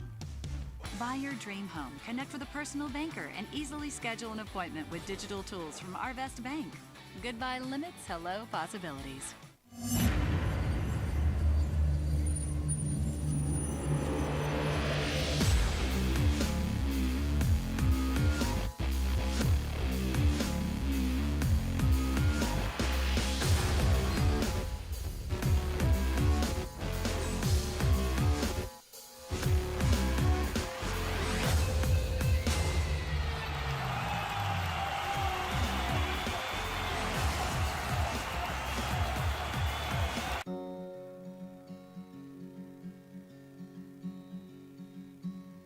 Hometown. That word still means something here. It means we're neighbors. We do the right thing. We care about your family. And you deserve the very best every time you walk in the front door. Harps. Hometown fresh. Thank you for supporting the Fuel and Feet program. I'm Jared Park. Without your help, this program would not be possible. I support the Springdale Athletic Foundation because they care about our student athletes. Hi, my name is Brett Hobbs. I'm the head football coach at Springdale High School. Thank you for making an investment into the future of athletics in our community. So as we come back to Harmon Field, the Wildcats will be taking over here, 1st and 10 at the 21-yard line. They've just taken Zach Miller off on the cart, load him up to the ambulance. Once again, our thoughts and prayers go along with him and his family. But we resume football. Har-Ber Wildcats looking to strike back. Owens drops back to pass, throws out to Branch. Kind of what we saw in the first quarter. Now he's pushed out of bounds, so it's going to pick up about 8 yards on the play. So we'll call it second down and 2. And Coach, you got to rally your troops a little bit on something like that when you see a fallen comrade. Well, absolutely, and for both sides, it's nobody likes to see that, and to sit there for that amount of time, and to get back and focusing on the ball game is important to move on and keep rolling. So the ball's going to be placed at the 31-yard line, 2nd down and 1. We'll call it pickup of 9. Owens, McAllister in the backfield. And it's going to be a handoff this time, right up the middle, comes around right side a little bit, picks up a few more yards that right side, and ball's down at the 35. Will be 1st and 10 for the Wildcats. A little bit of momentum here picking up by the offense. Yep, one down at a time, and with the chains are moving. Har-Ber Wildcats looking to rally. Looking to get something going here before halftime. 3:33 left to play before half. Har-Ber's been pretty good all year long with these 4-minute stretches here in the half and after the half. Owens drops back to pass, going to set up that screen to McAllister. This time makes a one-man miss. Brings it out about pickup of 10 yards, we'll call it. And another great pickup by the Wildcat offense there, and brings up 1st and 10 for the Wildcats. And one of the things we talk about, Reed McAllister and his yards after contact, and if you can give him the ball across the line of scrimmage on a screen like that, that's just more very dangerous situation for the Fayetteville defense. William Price on the stop for the Bulldogs. Now the ball's placed at the 45. 1st and 10, McAllister behind Owens. Fakes the handoff. He looks. He's going to throw it deep. Got a man wide open, and that is going to be complete. Great job there by the Wildcats. Wow. What a catch. Greer Graham on the reception, and he comes up hobbling a little bit. But that was a great throw, great catch by the Wildcat offense, and they're back in business. Honestly, a little contact there early, it looked like, from the Fayetteville Bulldogs, but we're able to reel that one in with a very impressive catch. Really, really good situation for Har-Ber. So the ball's going to be placed at the 11-yard line. So that's a 46-yard completion from Owens to Graham. Set up in the backfield, getting things set up for the offense. McAllister behind him. Rolls out to the right. Got a man. Throws it, just off the tips of Gilder's hands. Falls incomplete, so it's going to be 2nd down and goal. Excuse me, that wasn't Gilder. That was Gibson Green for the intended receiver. It falls incomplete, 2nd down and 10. 2nd down and goal at the 10. Well, those rollouts are one of the things that we do really well, and Fayetteville was right there on us. So Bryce had somebody in his face. Still impressive to make that throw, or not able to reel it in. So correction on the down and distance. So it's 2nd down and 10. The ball is outside the 10-yard line at 11. Shift in motion. Right comes to the near side. Follow block by McAllister's Bryce Owens. He gets up to about the 5. We'll see where they mark it. That interior defense was able to stop him. 5-yard line, so it's 2nd down. We'll call it 3rd down and 4 for the Wildcat offense. They look to score here, down here once before. Able to have to turn it over on downs. We'll see if they can capitalize here on this big 3rd down. Huge 3rd down. Knocking on the door. McAllister lines up behind Owens. It's going to be a handoff. Nope, he goes up the middle, pushing his way into the end zone. Touchdown, Har-Ber Wildcats. 4 yards out. Bryce Owens just followed Reed McAllister right up the hole for the Har-Ber Wildcat score. Now, it's one thing to try and tackle Reed McAllister. It's a whole nother thing when he's coming at you and you're prepared to tackle him. You realize he doesn't have the ball, and now he's blocking you into that purple turf. And, well, what a great play call and play design. And great execution there by the running back and the quarterback to follow him all the way in. Great response by this offense as we saw once again Zach Miller go down. Offense rallied around, able to score. Now Bordy Roland Reynolds on for the extra point. It is up, and it is good. Har-Ber strikes once again before half. We've got 1:28 left to play here in the first half, and it is now cut into the lead. 35-14. We'll be back right after these messages. You're watching the Har-Ber Wildcats on the Springdale Athletic Foundation Network. Accidents are never planned. But no matter how small, every emergency that involves a child is a big deal. It's everything. That's why we're here. Arkansas Children's Northwest offers the only pediatric emergency room in Northwest Arkansas with fast access, pediatric experts, and kid-sized care. Peace of mind when you need it most. So right before halftime, Har-Ber able to take the ball down the field. That was a drive of around 79 yards, I believe. His ball was placed at the 21. We'll call it 79 yards. Great response by the Har-Ber Wildcats. Now, Wildcats, Bordy Rolling Reynolds kind of does a little sky kick. It's picked up very short, but able to recover pretty quickly as this Har-Ber Wildcat defense return team.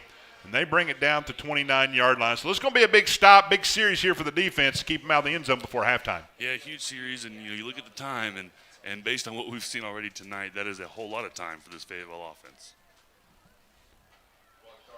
Hank Hendricks done a lot of damage through the air. Caleb Johnson able to hit a few spots up the middle for big runs. Explosive offense. Har-Ber's going to look to contain them here with just a little over a minute left to play. 1:22 left to play. And the ball's going to be placed at the, we'll call it the 29-yard line, where it'll be 1st and 10. Hendricks lines up in the backfield. Caleb Johnson offset left with him. 2 receivers both sides. Hendricks drops back to pass, straight drop back. Now he's going to take a shot big down the field. There you go. Oh, and that time we probably got offensive interference. That was Jaden Nicholson on the intended to be receiver. Tony Berry was there, and Nicholson just pulled him down. Yeah, pulled him down, and man, we almost had the interception. Yep. Man, what a tough play there. But yeah, we're right there. I wonder what this flag's going to be. Oh my goodness! Wow.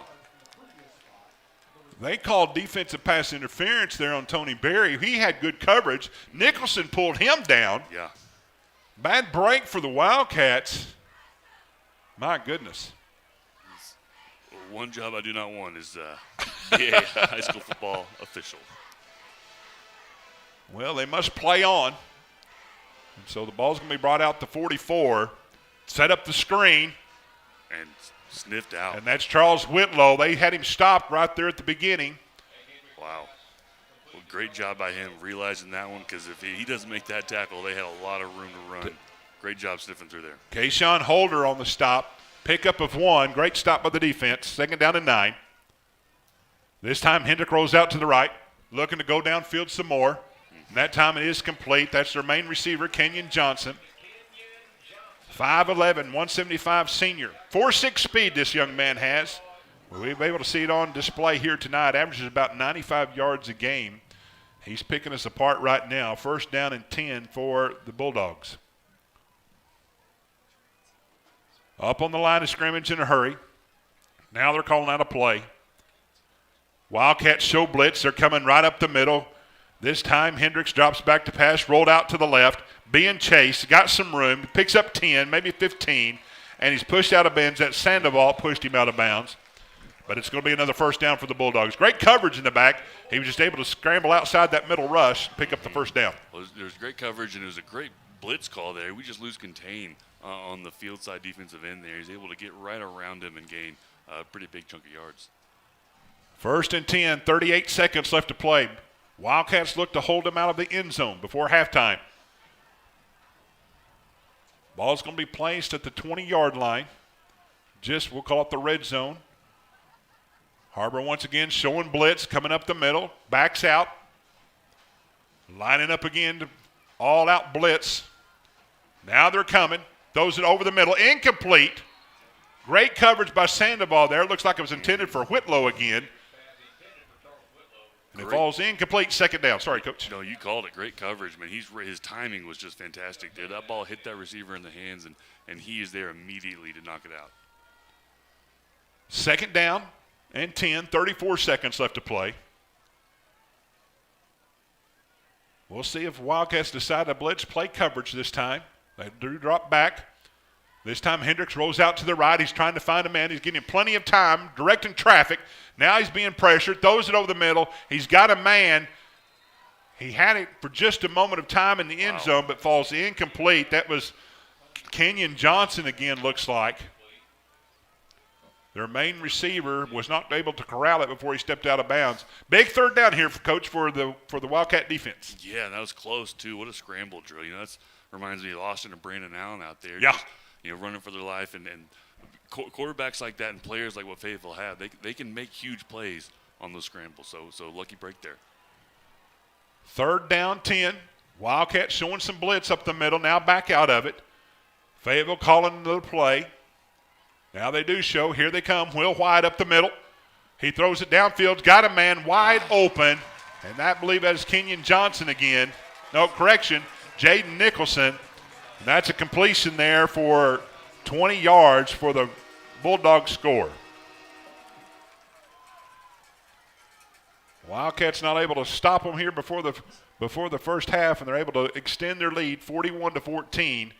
Got 18 seconds left to play here in the first half. Ethan Farthing in for the extra point.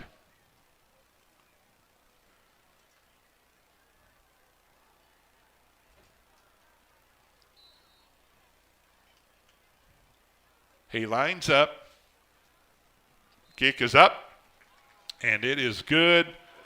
18 seconds once again. Fayetteville leads Har-Ber 42-14. We'll be back right after these messages. You're watching the Har-Ber Wildcats here on the Springdale Athletic Foundation Network. Food that is fresh, full of flavor, and all for a good cause can only come from Tacos for Life in Springdale. Enjoy delicious tacos for a cause. When you buy a meal, Tacos for Life donates the proceeds to provide a meal to starving children. Download the Tacos for Life app for ongoing promotions and free food for our friends right here in Springdale. Great food for a great cause. Tacos for Life, 1210 JTL Parkway in Springdale. One of these games we expected maybe a little bit closer has not turned out thus far. Fayetteville takes a 42-14 lead. Coach, we look here. Fayetteville's not been able to stop. They've not punted one time. They've been able to score on all their possessions. Big hurt there for the Wildcat defense. Yeah, big hurt, and that's goes back to they've got all these weapons Fayetteville has, and they really do have all the talent in the world, and they haven't quite shown it a whole lot this season. They struggled a little bit, but they have found their rhythm a little bit tonight. Doesn't mean that we come out in the second half and make this a ball game. Ethan Farthing's kick. It's brought down. This is Branch. Comes around the 3-yard line, finding his way around the right side. Didn't pick up much there. And they're going to be backed up. But 12 seconds left to play here in the first half. That's Will Price on the stop for the return team.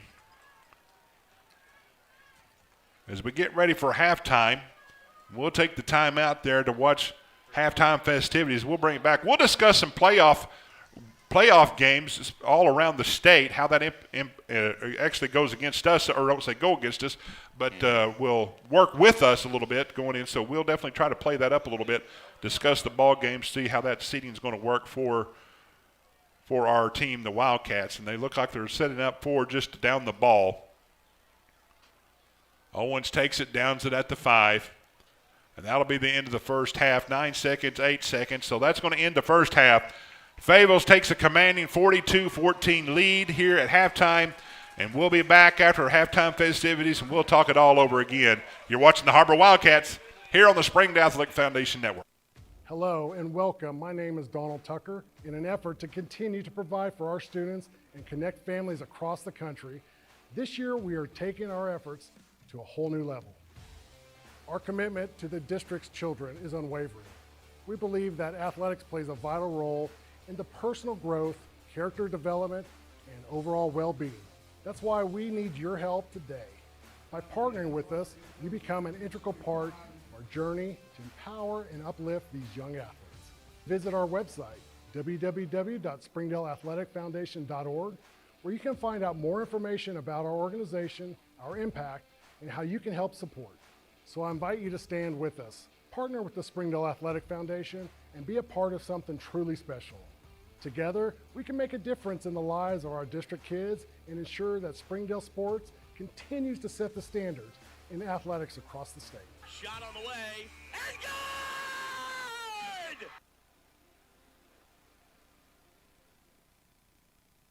During the Great Depression, nothing came easy. But with just 5 cents, an old truck, and a load of hay, John Tyson and his family found a way to deliver quality chicken to other hardworking people. Today, Tyson continues to find new ways to help put a chicken in every pot, because people deserve farm-raised chicken of the highest quality. At Tyson, we remain committed to this simple promise: to always keep it real, to always keep it Tyson.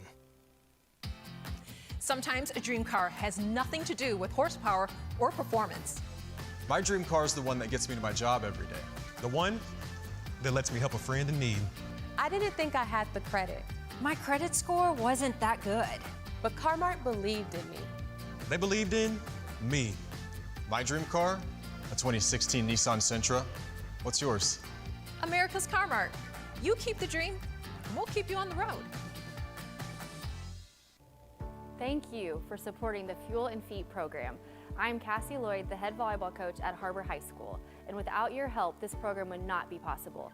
I support the Springdale Athletic Foundation because they care about our student athletes. My name is Brandy Davis, girls basketball coach at Central Junior High. Thank you for donating to the Fuel and Feet program. I support the Springdale Athletic Foundation because they care about our student athletes. The Fuel and Feed program raises money to help pay for pregame and postgame meals for kids and coaches. In addition, we raise funds to buy athletic footwear for the students to compete in. I'm Donald Tucker, Executive Director of the Springdale Athletic Foundation. Please take this time to help our students and coaches. Visit the link on the screen to donate now. Thank you for your support. Thank you for your generosity.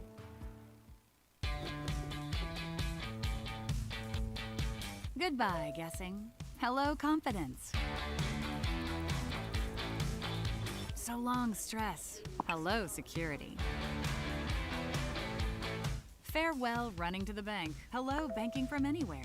Get a quick view of your balance, block lost debit cards, and quickly deposit checks anywhere, anytime with the highly rated Arvest Go mobile app from Arvest Bank. Goodbye, limits.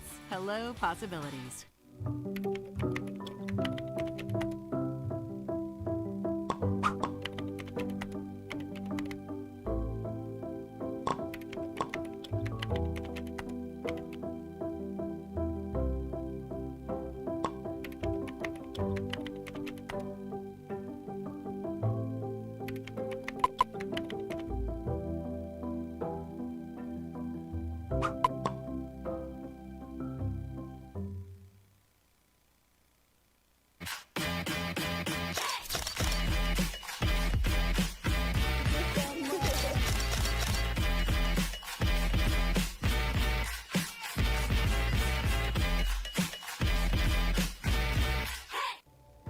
My name is Eric Burnett.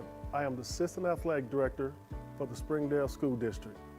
I am so grateful for your donations to the Fuel and Feet program. I support the Springdale Athletic Foundation because they care about our student athletes. My name is Chris Wood, Assistant Athletic Director of the Springdale School District. It's because of the generosity of people like you, we are able to fully support the Fuel and Feed program. For this, we thank you and appreciate your help. I support the Springdale Athletic Foundation because they care about our student athletes. The Fuel and Feed program raises money to help pay for pregame and postgame meals for kids and coaches. In addition, we raise funds to buy athletic footwear for the students to compete in. I'm Donald Tucker, Executive Director of the Springdale Athletic Foundation. Please take this time to help our students and coaches. Visit the link on the screen to donate now. Thank you for your support. On behalf of Springdale Schools Athletics, I want to say thank you. Joe and Larry here with Sam's Furniture. We just wanted to thank you for your business and to let you know that your purchase helps serve so many people. That's right. The culture here at Sam's is to love and serve others in our community and around the globe. So when you buy at Sam's, part of your purchase goes to support one of the many organizations we partner with. You enable us to invest in our children, teachers, veterans, development in Africa, and distributing wheelchairs to those in need around the world. You are a part of this. So from the Sam's Furniture family to yours, thank you. My name is Adobe, and this is my Chick-fil-A success story. When I started as a team member, I was pretty shy and struggled with my confidence. And now, that same shy person, she owns her own Chick-fil-A restaurant.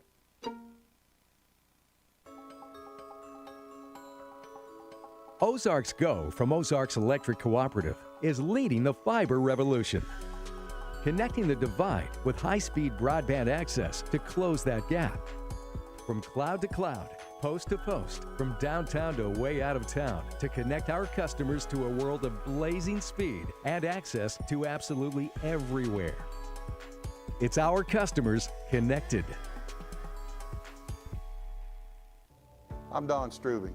It's because of the generosity of people like you, we are able to fully support the Fuel and Feed program.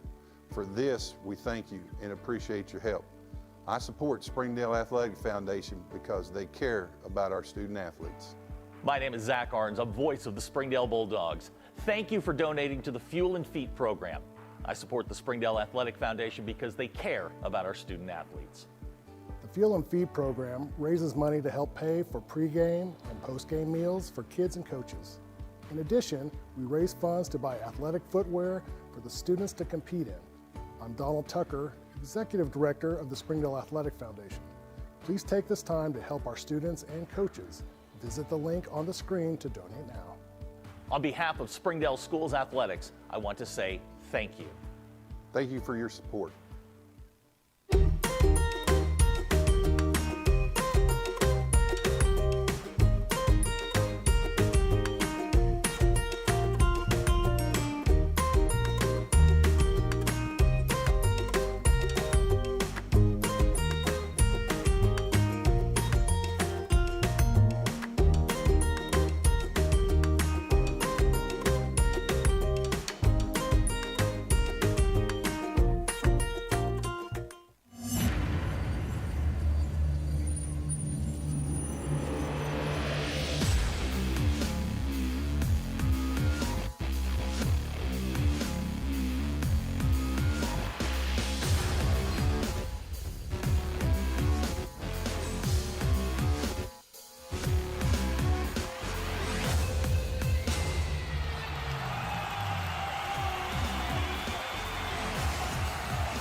Hey Northwest Arkansas, Lara here at Sam's Furniture. If you're looking for new furniture, we have over 170,000 square feet selection at everyday low prices and same-day delivery available. But the best part is that we love to serve our community. So when you buy at Sam's, part of your purchase goes to support one of the many amazing organizations that we have been blessed to partner with. Serving others, especially those in need, is our culture here, and we hope that you'll be a part of that too. Arkansas's largest furniture destination, get it at Sam's. I'm Jason Jones, principal at Springdale High School. Thank you for making an investment into the future of athletics in our community of Springdale. We support the Springdale Athletic Foundation because they care about our student athletes. Thank you for supporting the Fuel and Feed program. I am Paul Gree, principal at Har-Ber High School. Without your help, this program would not be possible. I support the Springdale Athletic Foundation because they care about our student athletes. The Fuel and Feed program raises money to help pay for pregame and postgame meals for kids and coaches.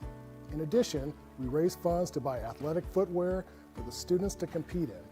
I'm Donald Tucker, Executive Director of the Springdale Athletic Foundation. Please take this time to help our students and coaches. Visit the link on the screen to donate now. Thank you for your support. On behalf of Springdale School Athletics, I want to say thank you.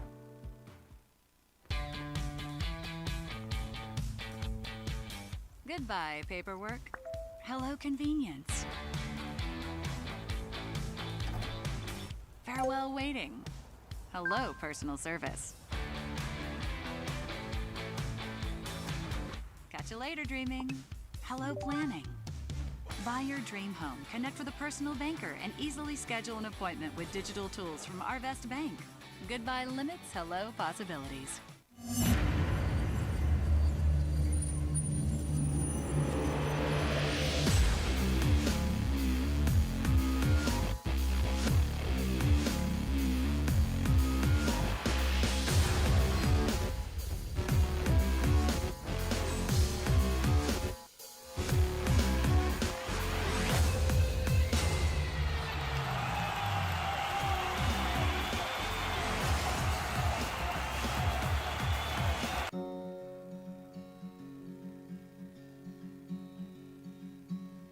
Hometown.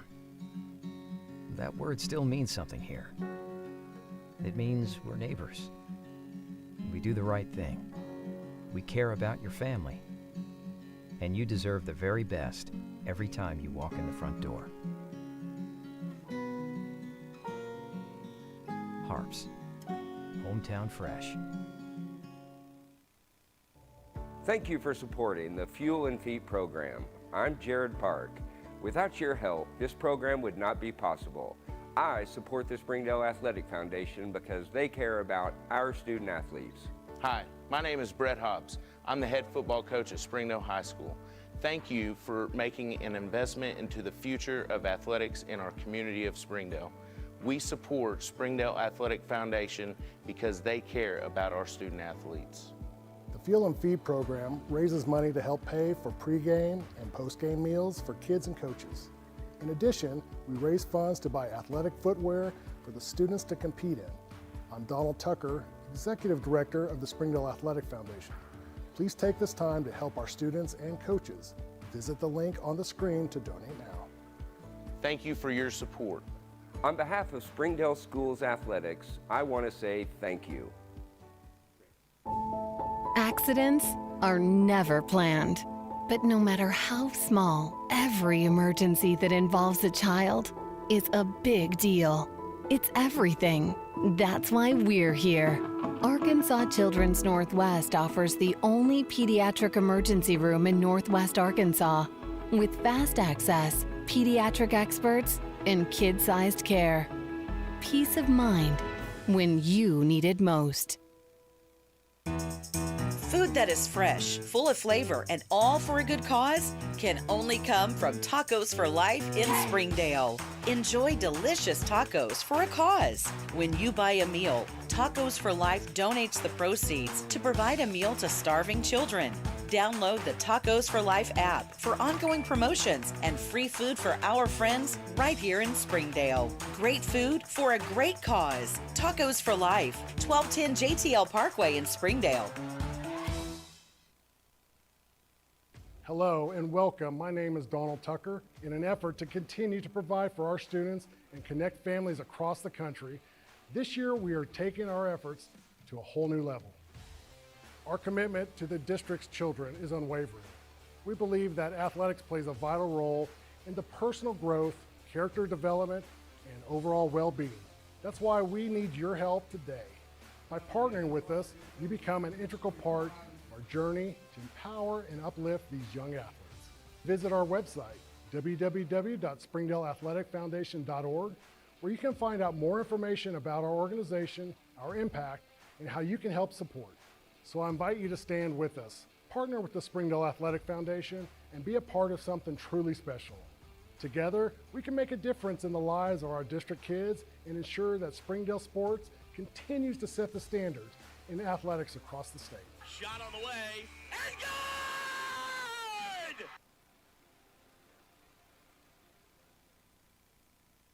During the Great Depression, nothing came easy. But with just 5 cents, an old truck, and a load of hay, John Tyson and his family found a way to deliver quality chicken to other hardworking people. Today, Tyson continues to find new ways to help put a chicken in every pot. Because people deserve farm-raised chicken of the highest quality. At Tyson, we remain committed to this simple promise: to always keep it real, to always keep it Tyson. Sometimes a dream car has nothing to do with horsepower or performance. My dream car is the one that gets me to my job every day. The one that lets me help a friend in need. I didn't think I had the credit. My credit score wasn't that good. But Car-Mart believed in me. They believed in me. My dream car, a 2016 Nissan Sentra. What's yours? America's Car-Mart.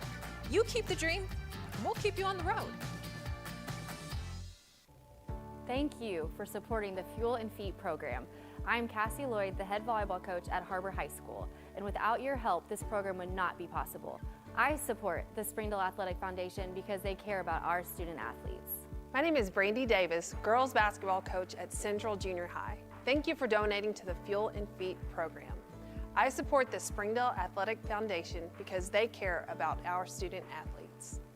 The Fuel and Feed program raises money to help pay for pregame and postgame meals for kids and coaches. In addition, we raise funds to buy athletic footwear for the students to compete in. I'm Donald Tucker, Executive Director of the Springdale Athletic Foundation. Please take this time to help our students and coaches. Visit the link on the screen to donate now. Thank you for your support. Thank you for your generosity.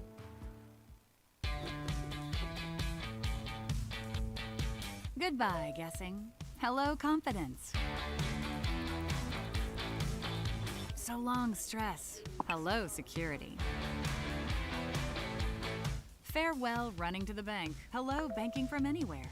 Get a quick view of your balance, block lost debit cards, and quickly deposit checks anywhere, anytime with the highly rated Arvest Go mobile app from Arvest Bank. Goodbye, limits. Hello, possibilities.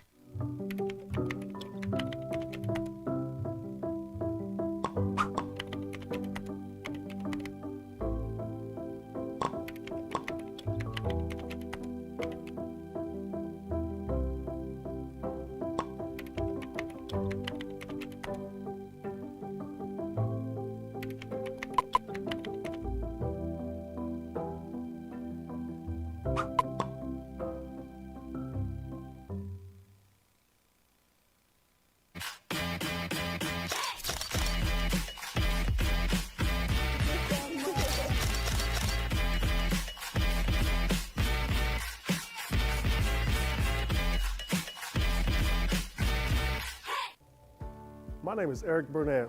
I am the Assistant Athletic Director for the Springdale School District. I am so grateful for your donations to the Fuel and Feed program.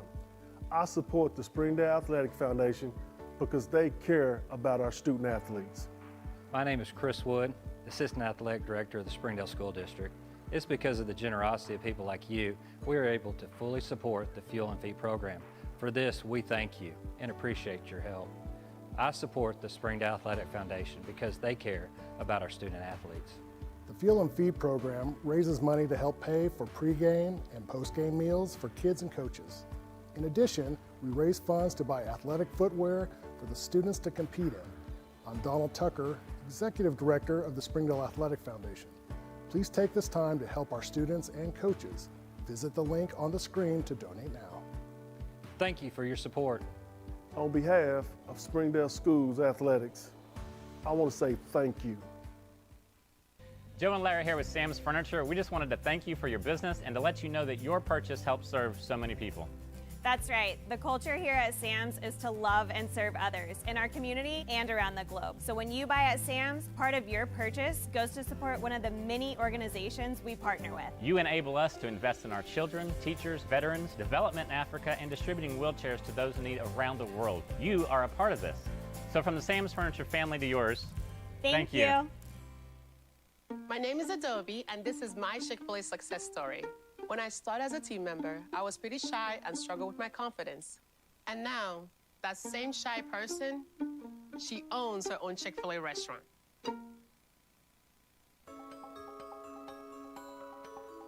Ozark's Go from Ozark's Electric Cooperative is leading the fiber revolution, connecting the divide with high-speed broadband access to close that gap. From cloud to cloud, post to post, from downtown to way out of town, to connect our customers to a world of blazing speed and access to absolutely everywhere. It's our customers connected. I'm Don Strubing. It's because of the generosity of people like you, we are able to fully support the Fuel and Feed program. For this, we thank you and appreciate your help. I support Springdale Athletic Foundation because they care about our student athletes. My name is Zach Arns. I'm voice of the Springdale Bulldogs. Thank you for donating to the Fuel and Feed program. I support the Springdale Athletic Foundation because they care about our student athletes. The Fuel and Feed program raises money to help pay for pregame and postgame meals for kids and coaches. In addition, we raise funds to buy athletic footwear for the students to compete in. I'm Donald Tucker, Executive Director of the Springdale Athletic Foundation. Please take this time to help our students and coaches. Visit the link on the screen to donate now. On behalf of Springdale Schools Athletics, I want to say thank you. Thank you for your support.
2 quarters are in the book. We're back at Harmon Field here on the campus of Fayetteville, as Fayetteville has a 42-14 lead over our Har-Ber Wildcats.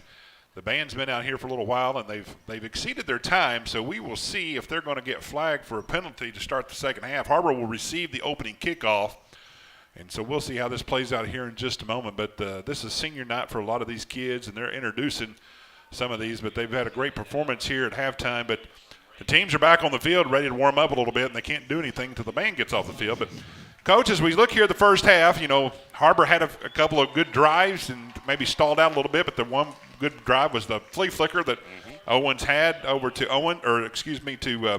to Uno Branch, and that kind of kicked things off for about 39 yards and then got down on the end zone a couple times, failed on a couple of plays. But they're right before half able to score again. So you like to see some positive out of that. So, but anyway, what do you think we're going to see in the second half here? Well, first off, kudos to this band performance. Very impressive. Yep. Awesome display here. But yeah, we'll take the yardage because they're still playing. So we get a special treat tonight. But yeah, and you come out in the second half, and in this situation, the scoreboard's irrelevant. Right? We don't care about that. We care about coming out here, playing our ball, and continuing to take the steps forward that we've taken all season. And we've taken some major strides, and it's been fun to watch these kids really come into their own and learn how to compete. And one of the things that we have done in some games similar to this is, despite the score, we still come out swinging. And we come out and we're still able to execute, still able to do a lot of really good things. And there's a great chance that if we come out there and do the things that we've shown to do in the second half, we can make this a ball game. But regardless, come out here, play your game, because there's a lot more football left to play. Absolutely. These guys have been very competitive all year long, especially coming out of halftime. They've usually taken the ball to score the first, we call the first 4 minutes of the half. They do a pretty good job on that. So we would look to see if they're going to be able to do that again. But, coaches, we talk about maybe some playoff implications going into next week. Big battle right now up in Bentonville and Bentonville West right now. Bentonville has a 20-10 lead over Bentonville West, and that's going to be basically for first seed. It looks like Bentonville is going to be able to wrap up the first seed. Well, let me correct you real quick. Okay. Score update 2017. So 2017. It's right okay, there. so it's a little closer. Yeah, it's closer, and man, the implications of that game are huge. Absolutely. So if Bentonville West were to pull off the upset, Rogers and Bentonville West would all have one loss. Then we get into the point system a little bit and see how that goes. But that's a big battle up in Benton County, Bentonville against Bentonville West. Rogers is taking on Heritage. They're having no problems right now, 42-7 over Heritage. And the one we're kind of looking at as well, Springdale is over Northside in the third quarter, 17-7. So as it stands as of right now, Coach, we're looking at probably we finishing up if, you know, by some miracle we can come back into this game. But right now we're probably looking at a 6th seed having to travel to Little Rock next week.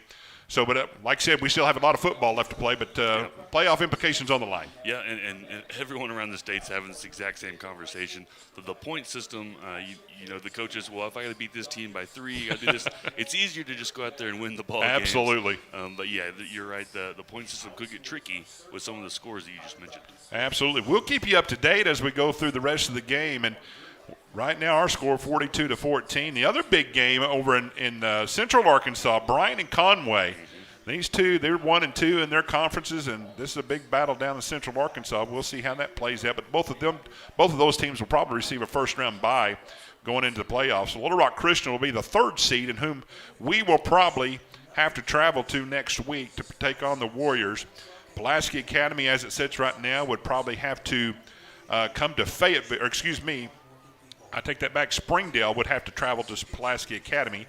Cabot have to go to Fayetteville, and North Little Rock either depends on how this shakes out. Sure. We'll say Bentonville West, Rogers, however that plays out. North Little Rock would have to travel up here to Northwest Arkansas to play. So once again, a lot of things on the line, but we still have second half of football, Coach. And one thing we've talked about a little bit, this first half we saw the injury there to Zach Miller, a bad injury that we saw that he was taken off on a cart. We don't have any word and probably will not receive any kind of word from a standpoint of people won't release information from a medical standpoint, but he was taken off, removed his helmet, or I should say his face mask. A lot of times, you might think concussion protocol, but, we definitely don't want to speculate. But, the Wildcats are able to rally after that injury and able to score. So we'd like to see them continue on a little bit, like I said, have that same kind of momentum going into the second half. Yep. Yeah, and a big part of that is you go in and just, we talked about the momentum. We talked about the implications of this game. And you walk into this game and you think, man, if we win this game by this many points, we could be this seed and do that, which is incredible motivation. But it does raise the intensity for a team that is still learning how to be a very successful, competitive team. And you saw a little bit of those jitters early on. But now coming out in the second half, hopefully those jitters are behind us, and you come out here and play football. You know, for our fans, just to let you know, as we talked a little bit during halftime, listened to some of the radio programs, and they were discussing some of the playoff pictures that was taking place around the state. And one of the people that looked into the high school playoffs had told us, they said if there was going to be a surprise next week, he really thought Har-Ber would be the surprise. And kudos, because he gave a lot of props to Coach Dannenhauer and the way he's rebuilt this program. And we've seen it this year, Coach. Yeah. We've seen the way he's kept these kids together and able to fight in all the games that we've seen. Yeah, and that's such a huge key to building a successful program. It's when you're in a game like this or the one you're in last week, how do your players respond in the third and fourth quarters? How do you finish a ball game? And from what I've seen so far this year, which is a lot of football for this Har-Ber Wildcat team, they fight. And they continue to fight, and that's a huge, huge foundation for the program that's being built here. Coach made mention of that last week. You know, they were behind 35-0 at halftime. Rogers came out and actually outscored Rogers in the second half, and had a scoop and score and a fumble. They did a great job, contained their quarterback pretty good. So we're underway here in the second half, and Har-Ber will take it. And they're going to let it bounce. It rolls around, now goes into the end zone. So it's going to be brought out to the 20-yard line. So it'll be 1st and 10. But the first chance here for the Wildcats, see what adjustments they make on offense. See to get back on the scoreboard. 42-14 is our score right now. You'd like to see us come out and establish the run game a little more. We've done a little bit. You know, a lot of our success has been through the air tonight. Like to see Reed McAllister come up and follow those guys and bust some holes and do that perform and execute the Har-Ber football that we've become accustomed to. Saw a lot of Reed in the Rogers game. Again, he rushed for over 153 yards, 2 touchdowns. Got away from him a little bit in the first half, and now they're going to start the second half with him right up the middle. We see a pickup of a couple of yards, so it'll be 2nd down and 8 for the Wildcats. Big push there, and again, keep on fighting it. Keep on fighting the good fight. Put on your hard hat, and keep rolling. Eventually, these things will pop and play Har-Ber football. 2nd down, we'll call it 7. Pickup of 3. And the ball's placed at the 23. Again, McAllister comes out left side, got a little bit of room, makes one man miss, pushed out of bounds. So nice pickup for Reed McAllister, as you called it, Coach. Want to see establishing the running game, and they're coming out right at the second half doing that. Yeah, great job there on the split zone, and he's able to find the outside and get around the edge. I'd like to see some of those bust up A-B gap inside a little more and keep the defense on their toes. So they place the ball at the 36-yard line. They are traveling. Now we got a penalty flag. Har-Ber is traveling from the south side to the north side, which will be right to left on your television screen. Penalty against Fayetteville. They call encroachment against the Bulldogs. So Har-Ber's going to pick up at a 5-yard on the play. So it's going to be 1st down and 5 for the Wildcats. Ball placed at the 41 of Har-Ber. McAllister lines up behind Owens in that pistol formation. Hands off, around that left side again. This time he's picked up very quickly by that defense for Fayetteville, and that is going to be Blake Johnson on the stop. But it's going to be 2nd down and 3, a good manageable down here for the Wildcats.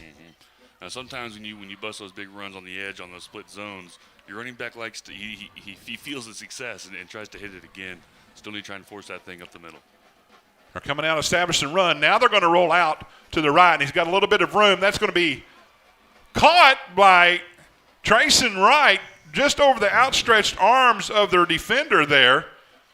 And a great catch by Tyson Wright. Now they're on the ball in a hurry. Receivers lining up quickly.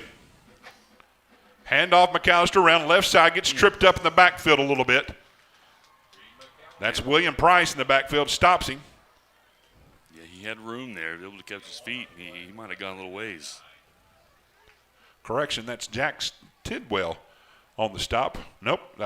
Once again, William Price. The 8s and 9s look pretty close to the same numbers, but that was William Price on the stop. Pickup of 1 yard.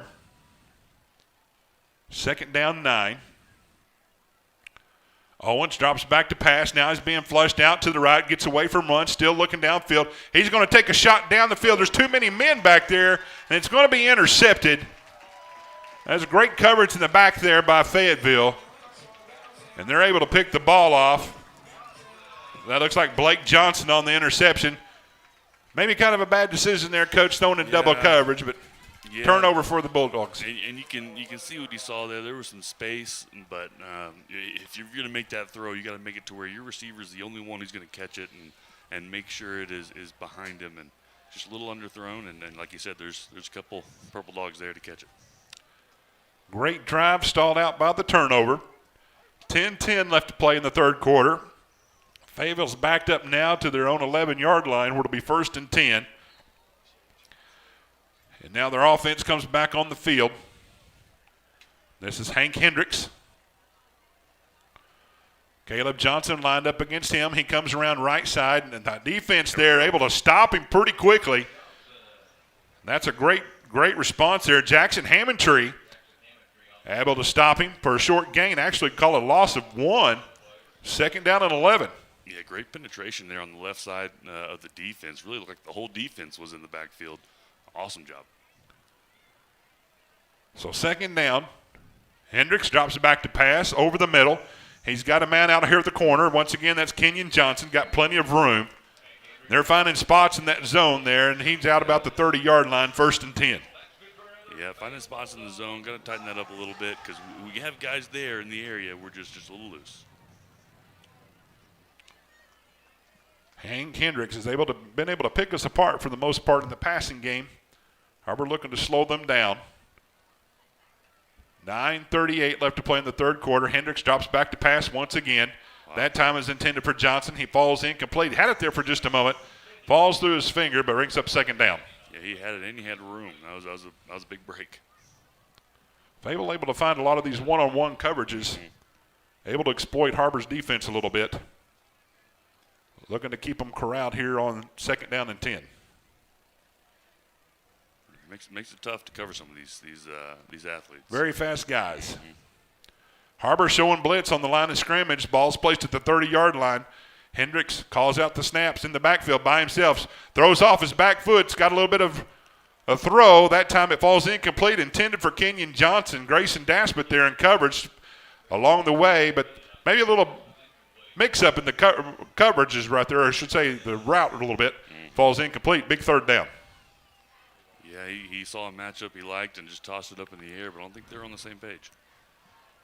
Daspit able to run with him foot to foot there, and just the ball went outside, and he continued on down the field along the seam route. So now we have 3rd down and 10. Wildcats not showing blitz. Now they're going to show the wide receiver screen. Throws it. Great coverage by the Wildcats. They had that one sniffed out. That was intended for Jaden Nicholson. Looked like a wide receiver screen, but they had that all covered up, and he throws it into the ground for incompletion. Yeah, threw it in the ground. Luckily, he didn't turn around and see his running back out there wide open in the flat. But great job sticking with that screen, blowing it up, and forcing the punt. James Nolan is the punter for Fayetteville. This is their first punt of the ball game, so great stand by the defense after the turnover. Now, Zach Miller was normally the punt returner, and I think this is Austin Sandoval in the back. Here comes the Wildcats right up the middle, but a great spiraling kick there for the Bulldogs, and he gets a great bounce. And it's down at the 10-yard line. Sandoval was back, just let it bounce a little bit, got a big Fayetteville roll. They down at the 10-yard line, so a great punt there by the Bulldogs where the Har-Ber will take over their second possession. We'll take a quick timeout. You're watching the Har-Ber Wildcats here on the Springdale Athletic Foundation Network. My name is Adobe, and this is my Chick-fil-A success story. When I started as a team member, I was pretty shy and struggled with my confidence. And now, that same shy person, she owns her own Chick-fil-A restaurant. As we try to keep you up to date on the scores, Bryant and Conway tied 21. Once again, that's for first place down in the Central Division. So we'll keep you updated on that. Bryce Owens now takes it, rolls out to the right side, looking downfield, got a man. That looks like that is complete. Big completion there for the Wildcats. Great start for the Wildcats, and that's Branch once again. He showed up pretty much tonight, doing a great job for us here on offense. Yeah, and Coach is doing a great job of calling the right play to find him some space out there. And he's found it a couple times now in that little zone and able to make the throw and catch. Ball's placed at the 32, the far hash. Two receivers near side. Owens in the backfield. McAllister lined up beside him. Hands off to McAllister up the middle. Pushes his way. More of a scrum. Look at those offensive linemen keep pushing. Great job by that line. So on a first down play, they pick up about 5, almost 6 yards. Great job of that offensive line getting a big push. Yep, that means everything, especially in these games. Every single one of those yards, and more than that, the momentum that it brings whenever you see those 5-0 linemen jumping in there to the scrum and moving the ball. Man, that's a beautiful thing. Coach made mention, despite the score, these guys want to finish strong. They're doing a great job keeping their head down, moving forward. 2nd down and 5. Owens this time takes it right up the middle. That time the Bulldogs are able to corral him a little bit. Jax Tidwell on the stop.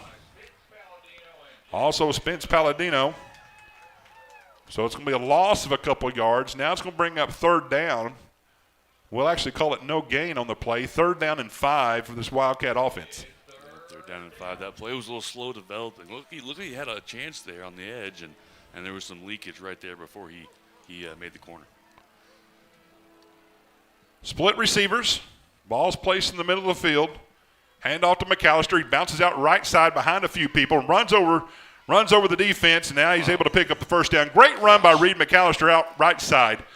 45-yard line, first down for the Wildcats. A last-second stem there by Fayetteville's defensive line makes that's a tough play. You know, whenever you're running the zone like that and they pop in and out, and all of a sudden the man you're blocking is no longer the man you're blocking. Great job covering bodies, and then for him to be able to find a hole.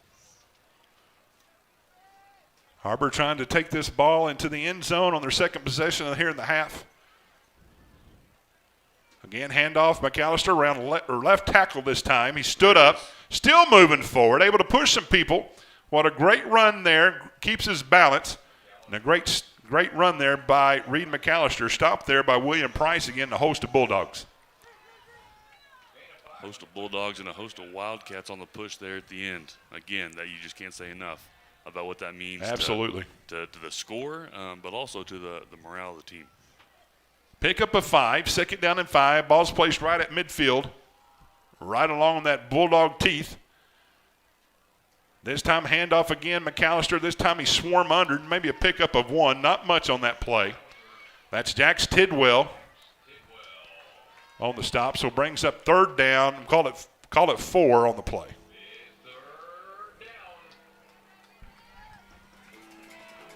Big 3rd and 4 here. The last play there, defensive end follows those pullers, makes the tackle. Don't get much, but I mean, you got every opportunity in the world right now. Branch and Wright are your wide receivers, split out amongst both sides. Owens follows this time right up the middle. He's going to be stopped short. This time William Price on the bottom of that pile brings up 4th down. Looks like the offense is going to stay on the field for a pivotal 4th down call here. 4th down and 2. Ball's placed at the 47-yard line of Fayetteville. Extra blocker in. Owens looks to the sideline this time. Make sure they have the right call. And he's going to follow his blockers this time, and he may have been able to push it. Ball comes out again. One thing that's been stymied our offense all year long, it happens again. This time it's a fumble. It's recovered there by Fayetteville. Blake Johnson looked like he was the only one recovered it for Fayetteville. So what looked pretty close to a first down marker, we fumbled the ball and Fayetteville was able to pick it up. So Fayetteville's going to take it over again here at the start of the 3rd quarter. We see their starters come back on the field. 42-14.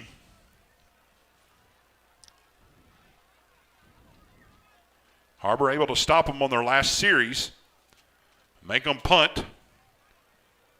But now they're getting closer to the midfield stripe. Hank Hendricks drops back to pass. Blitz on the way. Now he throws it downfield. Got a man. That falls a little bit short, as intended for. Did Austin Sandoval get the interception? No call there on what very well could have been an offensive pass interference. A couple times we've saw that tonight. And there's a flag down by the quarterback, potentially a late hit. So what was close to an interception by Sandoval falls incomplete. Penalty flag on the play.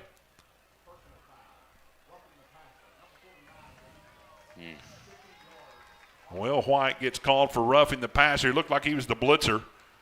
Not able to hold up after the pass was thrown. So it's going to be a 15-yard penalty against the Wildcats. That's going to bring it out to the 30, we'll call it 38-yard line, where it'll be 1st and 10 on Har-Ber side of the field. 1st and 10 for the Bulldogs.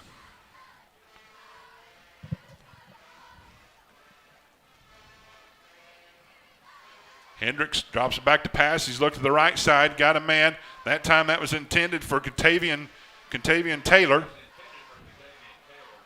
Tony Berry on the coverage. Now Taylor and Berry were kind of hand-checking all the way down, pushed off a little bit, no call, but it falls incomplete where it's 2nd down and 10. Yeah, they're not afraid to take their shots tonight. They're throwing it deep almost every other play, it feels like. Hendricks has wound up throwing the ball several times tonight, hitting some big plays. Kenyon Johnson's been his primary target tonight. This time he hands it right up the middle. What a great job there by the Har-Ber Wildcat defense. Stopped there immediately. That's Jax Brady on the play. Well, Brad, maybe that's why they're throwing it deep every other play, because we'll take that defensive stop all night. Now I called Jax Brady. That may be Kenan Teff. I think it's 52. I thought I saw 56, so I do apologize if I missed the number there. But anyways, a great stop by that blitzer. Able to stop him there. Looks like Kenan Teff is the one that's in on the defensive line. Great rush by that line. Able to pick up the back in the backfield. That was Caleb Johnson, and that's loss of 3. 2nd, 13. Hendricks drops back to pass. Now he looks left side. Got a man. Daspit's there. Looks like, though, he's able to make the catch. Now it comes out. Now they're saying it's complete. The ball comes out there at the end. Wow. Kenyon Johnson, once again, the recipient of that pass down at the 1-2 yard line. Man, Daspit was right there, and they're still calling that a completion after that ball came out at the end. They're getting on the ball very quickly, 1st and goal. Yeah, man, it looked like those referees were not on the same page, but one of them did say it was a catch. Now we've got a penalty. We may have this on the sideline for Har-Ber. Getting a little vocal.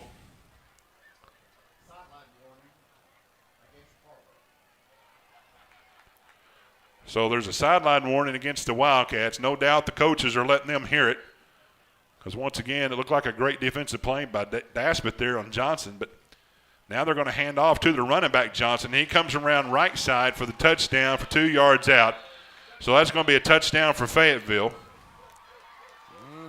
Speak too soon. They didn't get the normal They've got lights back. Yeah, I was going to say they've got the lights flashing. I think we've got a penalty flag.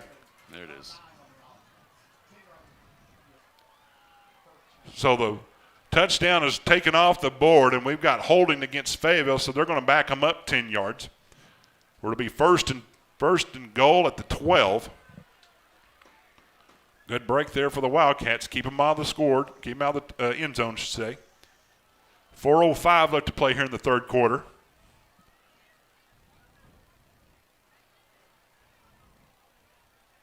Fayetteville able to have these explosive plays on the Wildcats tonight. Big, deep shots. Able to connect on a few of these. Defenders have been in their area, but just some good passing going on with the Bulldogs. This time again, handoff Johnson. What one play was a touchdown. Now we've got another play for a score. That was about 12 yards out, and that's a touchdown for Caleb Johnson. Now they got the lights going.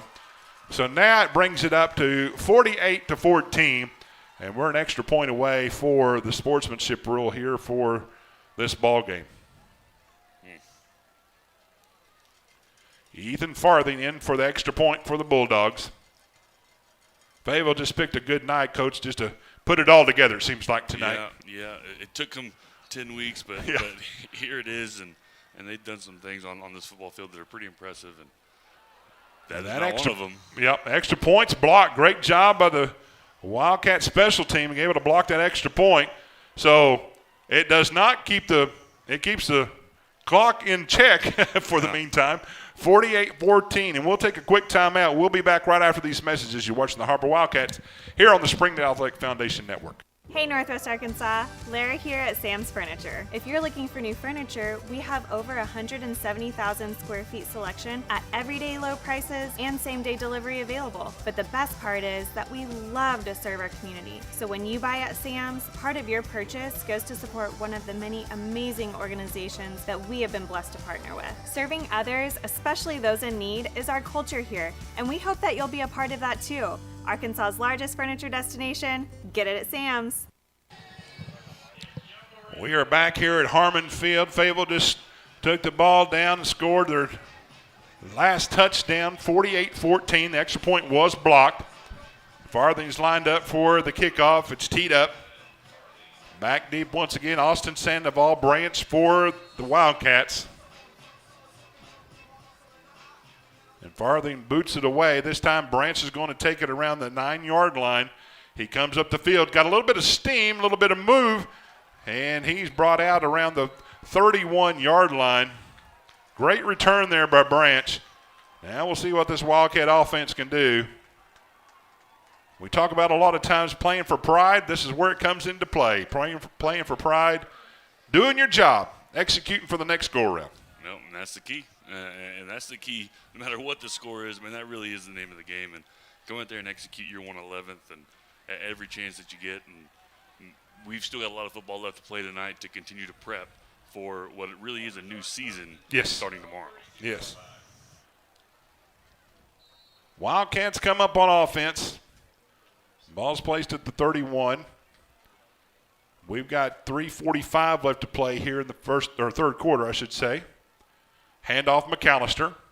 Round right side, right tackle. Picks up a few yards down to 35, so we'll call it 3 or 4. Second down for the Wildcats.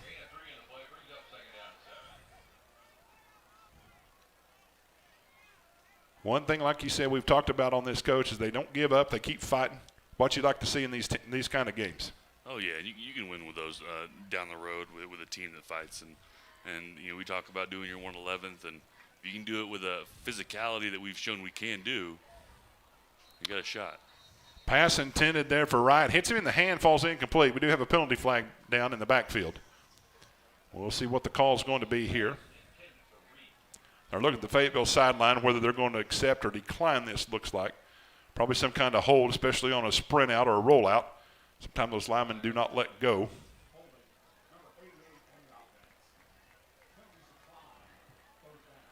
So they get Gibson Green on the hold. Fayetteville's going to decline it. The result of the play was an incompletion, so it's going to bring up 3rd down and 7 for the Wildcat offense.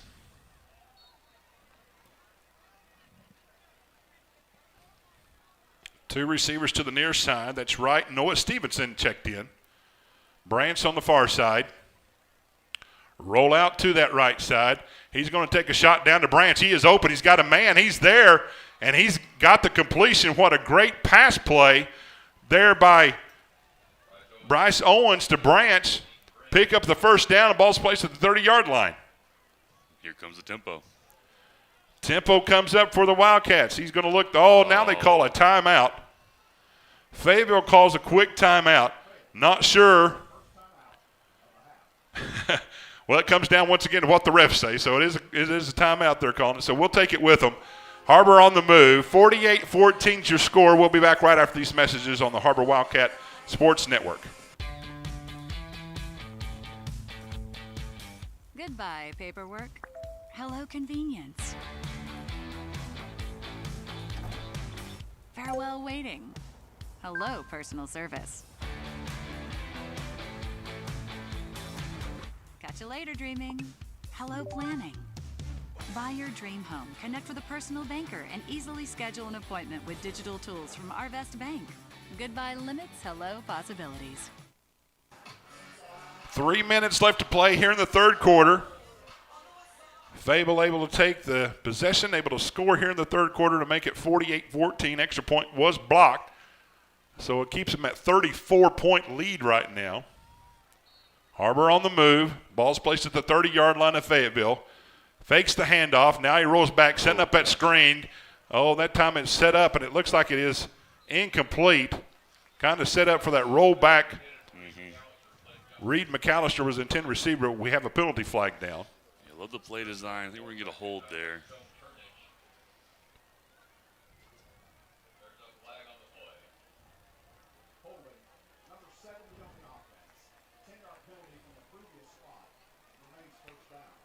They get Perry Lewis for the hold for the Wildcats.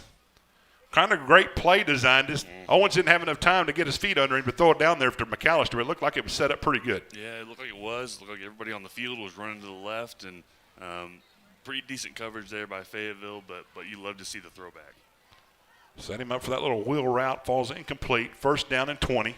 Now McAllister throws out to right. Picks up about 5. Still on his feet. Picks up a few more. Maybe back to the original line of scrimmage.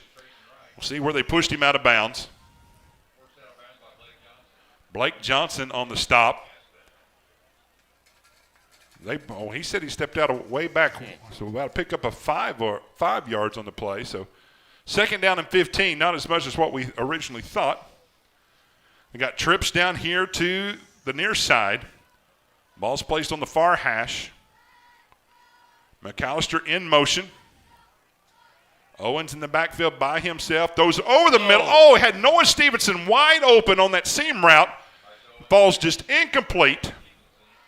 So now it's third down and 15 for the Wildcats. We talk about great play designs. When you get that shift, that motion to empty, and you got Reed McAllister streaking down the sideline there, and then all of a sudden you got a man wide open. We're definitely calling the right plays. We're in the right spots. We got to be able to execute and bring that ball down. And man, we're so close. Yep. Third down, 15. To the near side. Right on the far side. Owens drops back to pass, being pressured. Now he just throws in the ground. Kind of set up the screen there for McAllister. Falls incomplete. They had it covered pretty well. So now it's fourth down for the Wildcat offense. Big key to those screens is letting the defender think that you've beaten or that he's beaten you, right? As a defensive end, right there, when you leave just a hair too quick, that defensive end knows, something's going on. He's able to sit in there and sniff that one out. Jax Tidwell in the backfield pressuring Owens that time. Fourth down, 15. Big play for this Wildcat offense to keep them on the field. Blitz coming.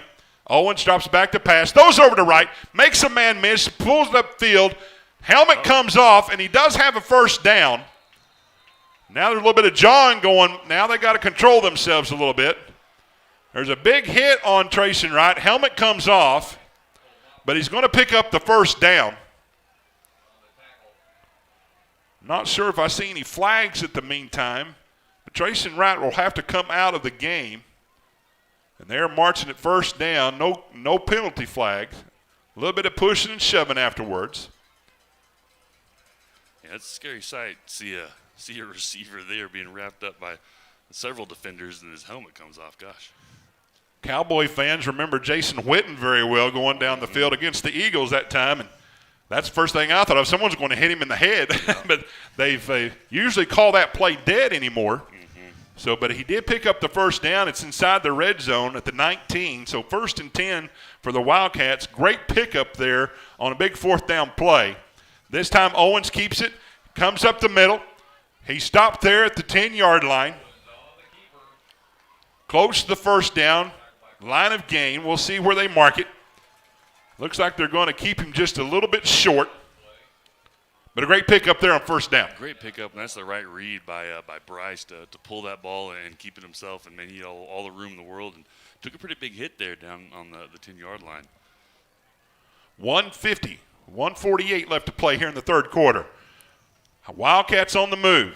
Hands off this time. McAllister around right tackle outside the right edge, pushes and moves his way inside the 2-yard line. Spence Caladino on the stop for the Bulldogs, but he gets down inside, we'll call it the 2-yard line, but it'll be 1st and goal for the Wildcats. Great pickup there for this Wildcat offense and this offensive line. Great response. You're knocking on the door. Finish this drive in the end zone. Continue to fight.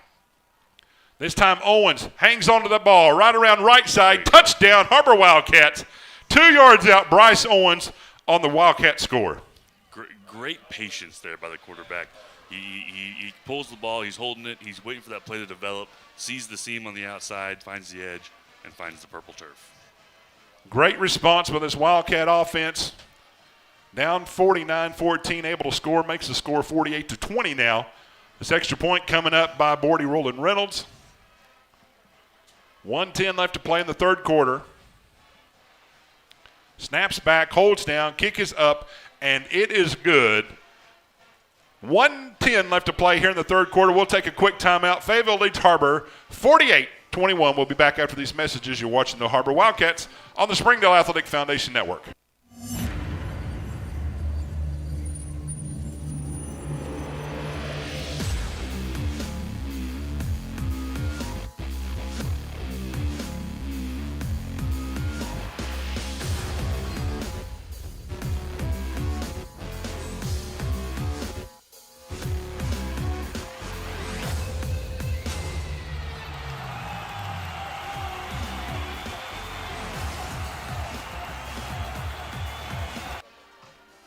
As we get ready for the kickoff, once again, 1:10 left to play here in the third quarter. Har-Ber setting up for the kickoff.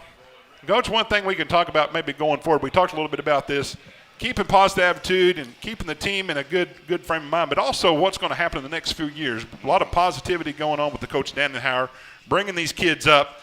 We're seeing a lot of great things in junior highs and trying to get these kids into a great winning athletic mindset. You're absolutely right, and to build the winning culture, yes, you know, it's so difficult to do, and I think they've done a great job of building that foundation, and that goes off to one of the things you hear about is the senior class, and when you have a new coach come in, you know, how are you going to buy into what he's done and what he's bringing to the table, and this senior class has done that, and that will echo throughout these younger generations as they come up through the program. But not to talk out the other side of my mouth, I mean, it is 21-48. The clock is, it's not, the Mercer rule is not in effect. You have all the time in the world. Right. You keep playing well. I mean, you got a shot in this ball game. Make this a ball game. Yes, absolutely. 1:10 left to play in the third quarter. That sky kick there by Reynolds, taken by Jaden Nicholson. He calls for a fair catch, and it's placed at the 29-yard line. Hendricks drops back to pass. That's complete. I think that's Charles Whitlow. And so that's going to be enough for another first down for the Bulldogs. Ball's placed at the 39-yard line. Fayetteville just keeps chopping away.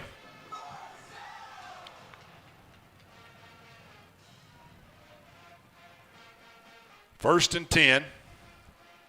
59 seconds left to play in the third quarter. Hendricks this time hands it off. That's Terrence Garden. He's our sophomore running back that comes in, 5'9", 195-pound sophomore. Pretty physical hit down there, too, bringing it down to the turf. Jackson Hammondtree along with Will White on the stop. Pickup of 6, second down and 4. Garden still in the backfield. Hands off again. This time, Jackson Hammondtree right up the middle. Pushes him down in the backfield. That's going to be a loss, probably about 2 yards. The referee's calling it a 2-yard mark off. Looked like he had more there, but 2 yards lost. Great job by the defense, Jackson Hammondtree. He is just all over the field tonight, and that is why you don't see him run up the middle a whole lot these last 3 quarters, just because Hammondtree is all over that line of scrimmage. Hammondtree is the backup tight end as well, and he's moved back and forth a little bit over the last few games. The defensive end doing a great job. That's going to take us to the end of the third quarter. We've got 1 quarter left to play. Score right now, 48-21. We'll be back to start the fourth quarter right after these messages. You're watching the Har-Ber Wildcats on the Springdale Athletic Foundation Network.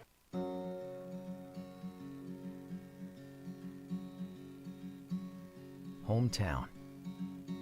That word still means something here. It means we're neighbors. We do the right thing.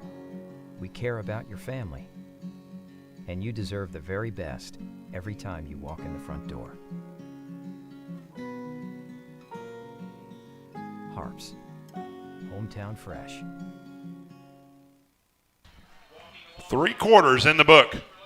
Now we're ready for the final fourth quarter push we're hoping to see from this Wildcat defense as we start and they get ready for the fourth quarter. They're introducing some hometown heroes here in Fayetteville, so we've not got underway to fourth quarter just yet.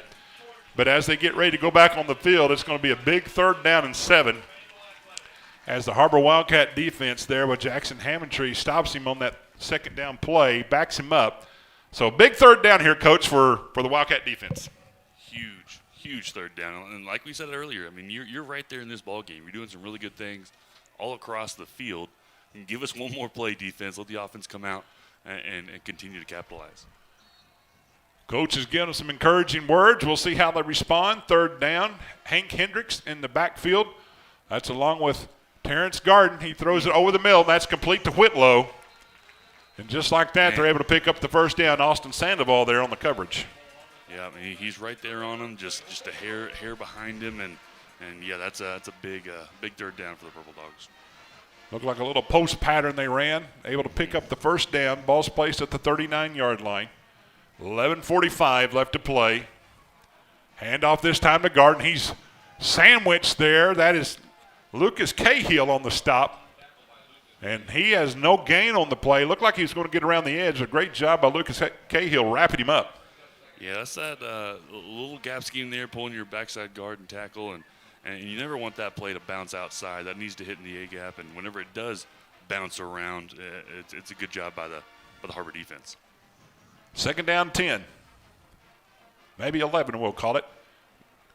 Garden this time moves to the right side. Hendricks drops back to pass. He's going deep. Has a man. That's Whitlow. Great coverage there. Austin Sandoval falls incomplete. Sandoval able there to knock that ball away at the last minute, so great coverage by the Wildcats. Yeah, very impressive coverage. That was almost points, but, man, he got in there right at the last second. So now it's 3rd down and 11. Coach, one thing we talked about a little bit, some of these guys that have changed positions over the year, great job of adapting to what they're asked to do and able to play hard. Well, absolutely. One of my favorite college coaches, Tanner Burns, players make plays. Yep. And you can put those kids in position to be successful, and some of these kids are just athletic enough to do it, and that is not what you want if you're a Purple Dog. Yep. We'll take that all day. Penalty flag on the play. False start. That's Jaden Nicholson. Gets a head start of his offense, so they're going to back him up 5 yards. But, yeah, we've seen offense go to defense, defense go to offense. These guys have been doing a great job, called upon wherever they're going to be, and played hard. So great job of this coaching staff, get them in positions where they think they can benefit the most. Yeah, and hopefully they're in the right spots here on this 3rd and long. Our 3rd down defense tonight's been critical. Huge down again for Har-Ber. Hendricks looking. Now he throws off his back foot. It's got a man. That's Garden. Wow. Oh, great job there. Grayson Daspit able to break up the pass. Also looks like Will White is on the coverage. Huge play. Awesome. Oh, my gosh. So now it's going to be 4th down. And Fayetteville looks like they're staying on the field. Their offense is. Yeah, you're right there in that 4-down territory. It's 4th and long, but they've shown those big explosive plays. 4th and 16. Fayetteville has found some holes in this defense as far as the zone coverage goes. Taking some shots down the field along the sideline, falls incomplete. Now we see the Wildcats coming after him. He's going to take another shot way downfield over Whitlow's head. Falls incomplete. No flags on the play. So we're going to have a turnover on downs. Great job and a great response by this Wildcat defense. Incredible job. And that's, we talk about the fight, and that's it right there. And you really do have a chance. You're giving your offense the ball in great field position here. And, man, if you go out there and execute, and don't be surprised here for a shot call. Absolutely. I was thinking the same thing. Yep. You've got the momentum with you. You're able to get their offense off on a 4th down. You've got the juice behind you. Go find the end zone. Har-Ber takes it over at the 45-yard line, 1st and 10. Three receivers, two to the far side, one to the near. Ball's placed on the near hash. Owens, quarterback, pistol formation. McAllister behind him. He rolls out to the left side. He's going to throw out that way. That's Trayson Wright. He's pushed out of bounds. And he's going to pick up the first down, and that's Blake Johnson on the stop. Beautiful execution of the rollout there. You love to see the offensive line give them time, because when they do, I mean, we've been able to find those open spots down near the sideline. So it's a pickup of 11 yards, 1st and 10, 44-yard line. Now it looks like we're going to have movement for the Wildcats. Both sides are pointing each other. I think this one's going to go against Har-Ber, though. I think you're right.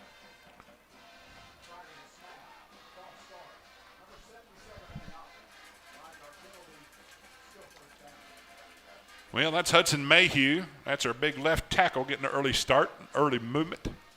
So it's going to back them up 5 yards, 1st and 15, 49-yard line. Hands off to McAllister, up the middle, has a little room off tackles, pushing over a few people, down to 29, 28-yard line. Great run there by Reed McAllister. We'll call that a pickup of 10 yards. So that's going to be 2nd down, and we'll call it 5 here for the Wildcat offense. Well, the big left tackle makes up for it on that play Yep. with a beautiful kick out there, and is able to open up a hole on the right side and gain some yardage. On the ball in a hurry. McAllister once again, this time goes up the middle, maybe left side a little bit. Left tackle. This time he's stacked up. Maybe a pickup of 1, call it 2. You see there on the play with the Bulldogs. That's Jax Tidwell, looks like. Yeah, look, he met him right there in the hole, bounced it left. Didn't get a whole lot there on the ground, but we still like the play call. I think we see here, Coach, probably 2 down territory. What you think here the rest of the way? I would say the rest of the way, doesn't matter where you're at on the field. Yep. We're in 2 downs. Let's go win this thing. So Owens falls right behind. Great move outside to the left side. And he's going to pick up a few more yards, so it's going to be down at the 35-yard line, maybe just a little bit short of the 1st down line to gain. We'll call it 4th down in inches. But a great job there by Owens, bouncing off the left side to pick up some more yardage. All right, here you go. You called it. It's 2 down territory. Big 4th and inches. Trayson Wright, Branch come to the near side. Gilder, Green in there, blocking. Going to go right behind those two. He's got a big 1st down. That's Bryce Owens. Great pickup. And we've got a 1st down for the Wildcats. Keep the chains moving. Now, you do get in a point here where you do want to score a little faster, but we'll definitely take the slow methodical for the next at least couple minutes. Well, I think, Coach, too, you look at it, you probably want to work on a few things. Keep working on your fundamentals. Keep working on your plays. And even though it may not turn out this way tonight, you still want to try to get better as you go along. Of course. And that's, like I said, I'm talking out of both sides of my mouth. We want to continue to play our ball game, but we're here to win. So. Absolutely. Will Caston was the stop for the Bulldogs this last play. Now it's going to be a handoff. McAllister comes around left side, left tackle. He's going to pick up 4 or 5 yards. We'll call it 4. 2nd down and 6 for the Wildcats. Great push there by McAllister in that offensive line. Yeah, big push, and they continue to push, and you love to see us on the ground. We, if it ain't broke, don't fix it. Keep on, like you said, work on those fundamentals. Mayhew, Lewis on that left side, able to get some push. Blocks their guys in just a little bit, able to bounce it outside. 2nd down, 7. Owens rolls right side this time, throws out that way, just outside the hands. That looks like Gilder. Correction on that. That's going to be Gibson Green, falls incomplete. So now it's a big 3rd down for the Wildcat offense. Yeah, big 3rd down, knocking on the door of the red zone.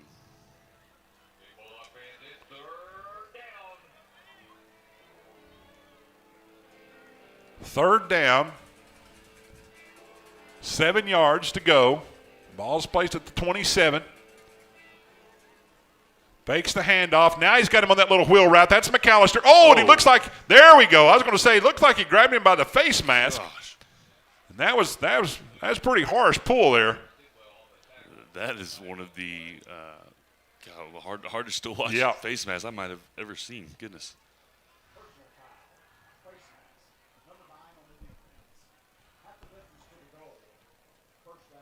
Jax Tidwell reached up and grabbed that face mask, actually turned his head a lot. So that is very dangerous. But it winds up to being a first down. We'll call it 1st and goal right at the 10-yard line. So the Wildcats on the march.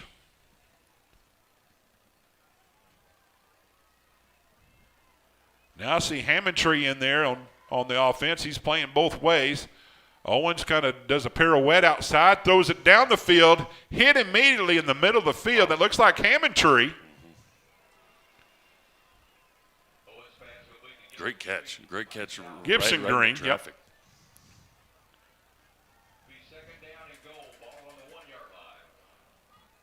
That's going to be a pickup of 9 yards, 2nd down and goal. Coach, I don't know if you noticed, some of those helmets have got a little smudge on them. I don't know what if that means anything or not, but whatever it is, they've got it on the helmets, and this time we see Bryce Owens go up the middle. He does get nothing out of that. You're right. I did notice, but from up here I can't tell. I thought I was just seeing things. Hammondtree has it on his head. I thought maybe Gilder did too, but maybe it's just war paint. Maybe from being in the trenches. Maybe it is. That does happen. All right, big 3rd down and goal. Once again, feel like this is 2-down territory. Now a shift in motion. McAllister lined up in the backfield. They hand off to him. He pushes it. Maybe going to get stopped, stood up there at the 1-yard line. Had a hole for there just a moment. They're able to stop him. Now we've got an official timeout. 5:53 left to play here in the ball game. And Har-Ber's got a man down. That's Hammondtree. Getting up and discuss. I don't think he wants anybody to help him off the field. He's just going to limp his way. Tough man right there, playing both ways on the defensive line, and then we see him there back up tight end. So play's going to continue. This is a big 4th down, 4th and goal. They've had 3 shots of it here at the 2 shots at the 1-yard line. See what kind of play call that Cal Cagney comes up for this offense. See. You've got that play call sheet. You've got that little box for this exact moment.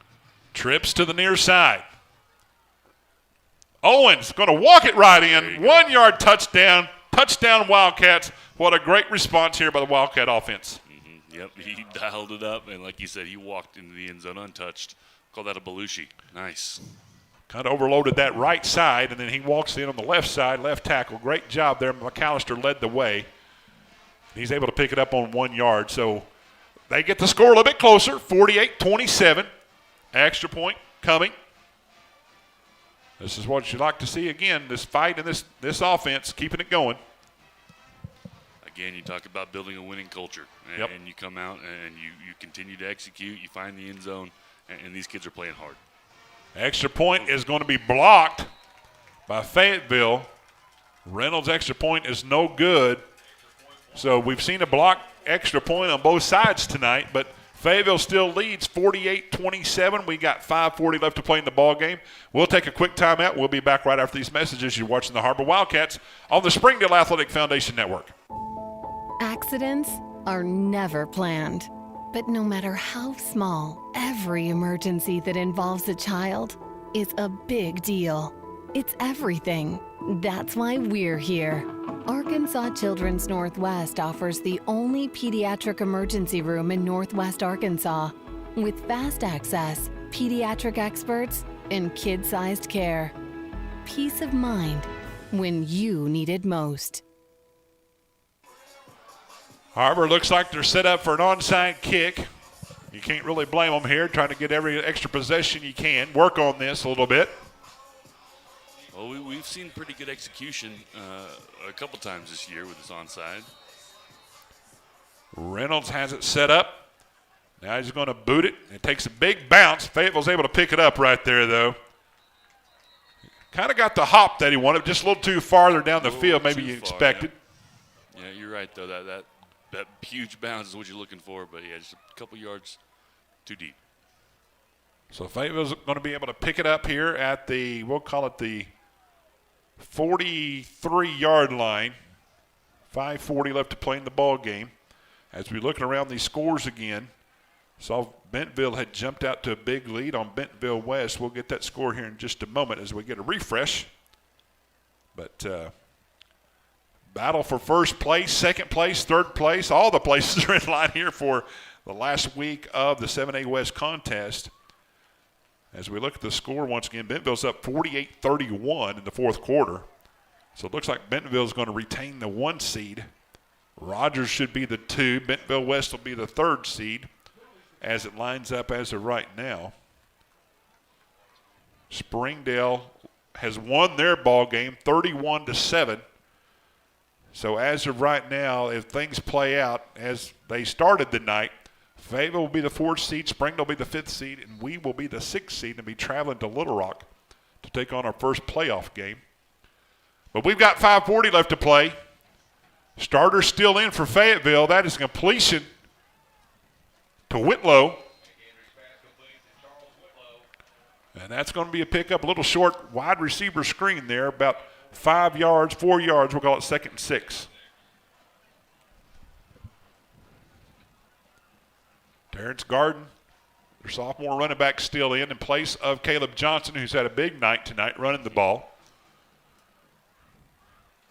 Defense still playing hard for the Wildcats. Still playing hard, and I mean those screens are tough to defend, and Fayetteville does a great job of executing those tunnels and gaining some yards, able to hold them down at just a gain of 4 or 5. This time he pulls it out, going to throw it down to the sideline again. That's Whitlow again. Great stop there by the Wildcats. Lucas Cahill, Austin Sandoval there to push him back. And a big piece of that is shedding that block there on the edge, and we do a great job of that as well. Look who's coming back in for the Wildcat defense, Jackson Hammondtree. There he is. What a tough young man. He limped off, skipped off, and now he's back in defensive end. So great job by this young man. Kayshawn Holder, Jake Adams, Kenan Teff, all these guys up front are doing a great job. Devin Robertson, he's the one that checked out there for Jackson Hammondtree. Been doing a great job. Will White, we'll get all these guys the best we can. Give them some props for this night. Now we see there's a run. Oh, this is going to be Terrence Garden. He gets a big run around that left side. But he's going to pick up a first down for the Bulldogs. Yeah, talk about finding the edge there on the defense, and our defensive end was just a little too far upfield, and then they found that B gap. Cameron Bisbee, Will Croft, Jake Adams. These guys have had a great job this year, continuing to fight. We've had some injuries in the backside. They keep playing. Tony Berry out there coverage, and he's kind of got picked on a little bit the first half. It kind of calmed down here in the second half. But also, Sign Wilson's been back there. Again, a handoff. That's going to be Terrence Garden. And that's going to be another pickup of about 7 yards. 2nd and 3, looked like Lucas Cahill on the stop. They come right back down and to that left side, and our defensive end does a much better job of holding his zone there and holding the edge of the line, but still able to find that B gap. Got to be able to fill that with your linebacker safety spot. Kenan Teff, I see him checked in now. Most of these guys are still starting. 2:52 left to play. Been a long night here tonight. Oh, this time he steps aside, but he's going to be swallowed under this time. Cameron Bisbee there, as we saw him kind of sidestep a few, not to get out of the side of Cameron Bisbee for the stop. Terrence Garden's brought down the backfield. Nowhere to go. Nowhere to go at the line of scrimmage. So it's going to be a loss of, we'll call it 4 yards, so it's be 3rd down and 9 for the Bulldogs. Wildcats still fighting. 48-21. 48-27. Fourth quarter. Last regular season ball game of this 2025 season. Seen a lot of great things here for this Har-Ber Wildcats. A lot of fight, a lot of character in these guys. A lot of things to look forward to. Now we've got a timeout on the field. That's Fayetteville's second timeout. We'll take it with them. Once again, 1:59 left to play in the ball game. 48-27, Fayetteville over Har-Ber. We'll be back right after these messages. Food that is fresh, full of flavor, and all for a good cause can only come from Tacos for Life in Springdale. Enjoy delicious tacos for a cause. When you buy a meal, Tacos for Life donates the proceeds to provide a meal to starving children. Download the Tacos for Life app for ongoing promotions and free food for our friends right here in Springdale. Great food for a great cause. Tacos for Life, 1210 JTL Parkway in Springdale. We are winding down here this 25 season. Coach made mention of this earlier. We're getting ready for a new season starting next week. All things have led up to this playoff season. And as of right now, looks like we'll be heading down to Little Rock as everything still holds current on all the scores. Yeah, you're right. It's a brand new season tomorrow. You wake up and what's fun about the playoffs is you hear about the other teams in the 7A West and you follow them all season. But I doubt a lot of these kids have been paying too much attention to the Central and what's going on around the state, or at least don't know those players as well. Absolutely. And so it's really an exciting time. Hendricks drops back to pass. He throws it outside, and it looks like, did they catch it? He did catch it. That's going to be Whitlow. So we saw here the first Austin Sandoval on the stop, but Johnson was kind of his main target first half. Whitlow's been more of a target here in the second half. Whitlow, 6'1", 170 senior. Averages about 69 yards a game. He's been taking more here of the second half. But it's going to be a first down and 10. Now Fayetteville just kind of winding the clock. Har-Ber trying to get set up on defense. Garden lined up behind Hendricks. Going to hand off to him. He finds a little bit of room on left tackle. And that's going to be a stop there by Kayshawn Holder.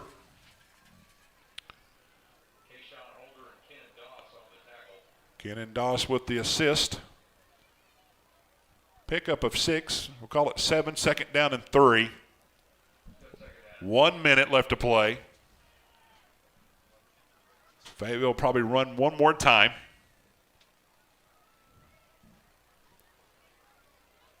Again, great job by these Wildcats staying in the game.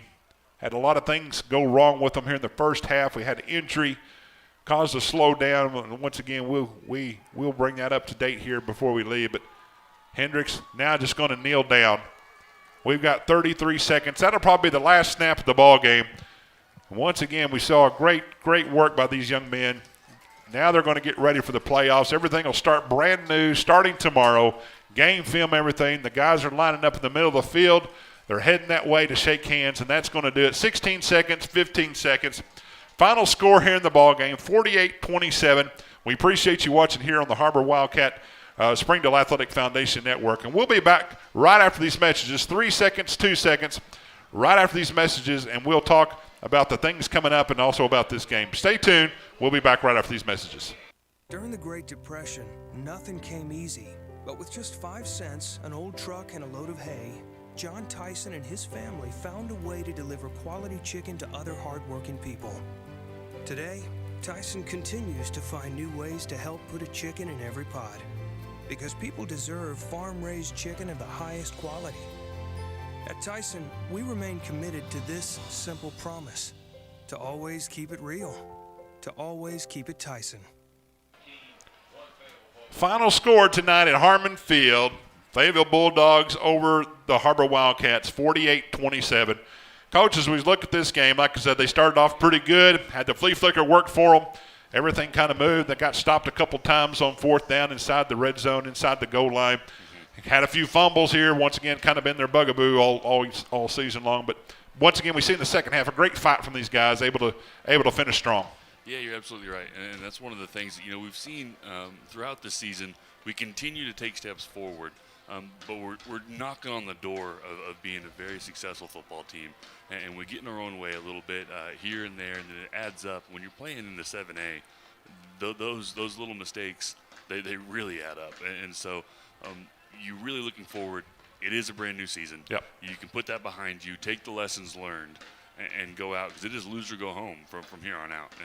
And this team controls their destiny, and that they can go out there and they can play well. They've shown it, and they can do a lot of really, really good things.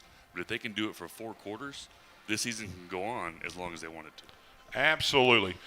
So all the fireworks go off here at Harmon Field, and Fayetteville having all the festivities going on right now. But what can we say about this season? Great job. Not all the things went our way as far as the season goes, but we did see a lot of fight. We saw a lot of these kids. They played through some injuries. They played through some heartache. But I'm going to tell you what, future looks bright for this Har-Ber Wildcat team. And, Coach, like I said, it's all going to start brand new, start tomorrow. Yep, and the foundation's been set. The expectations have been set. And I think this team, not just throughout the rest of the season, but in the years to come, will continue to see those expectations, meet them, and exceed them with this coaching staff. So it looks like as of right now, everything kind of stayed put as far as standings goes. When we came into the game, we kind of hoped that would maybe change a little bit. Maybe we could jump up to the 4th seed to host a ball game, but it looks like everything's going to stay true. Bentonville right now leads 48-31 over Bentonville West, so Bentonville's probably going to be the 1 seed. Bentonville Rogers will be the 2 seed, Bentonville West the 3rd. Fayetteville will maintain the 4th seed, will host a game next week. Springdale and Har-Ber will be traveling next week. Springdale will be traveling down to Pulaski Academy, and Har-Ber's going to travel down to Little Rock Christian, who's the 3rd seed in the Central. So we'll make our way down to Little Rock to take on our first playoff game. It's been fun. Coach, let me tell you, it's been enjoyed being here with you this year. Learned a lot, and I'll tell you what, I'm looking forward to continuing this on. No, I've had a blast. Thank you for having me, and man, what a fun team to watch, and what a fun crew up here Absolutely. To watch it with. Absolutely. So we want to give a big shout-out. Dr. Jerry Cleveland, the superintendent of schools. We've got Dr. Paul Griep, who's the principal of Har-Ber. Dr. Fimple, who's the athletic director here for the Springdale schools. All of these great workers here are great sponsors here for the Springdale Athletic Foundation Network. And once again, kudos to these teams that travel with us, get us on the air. They do a fantastic job. We'll do it one more time, hopefully continue on the state tournament. That's going to be us for tonight. We'll see you next week in Little Rock as Springdale takes on Little Rock Christian. Hope to have you here, and we'll hope to see you next week. And everyone have a great night.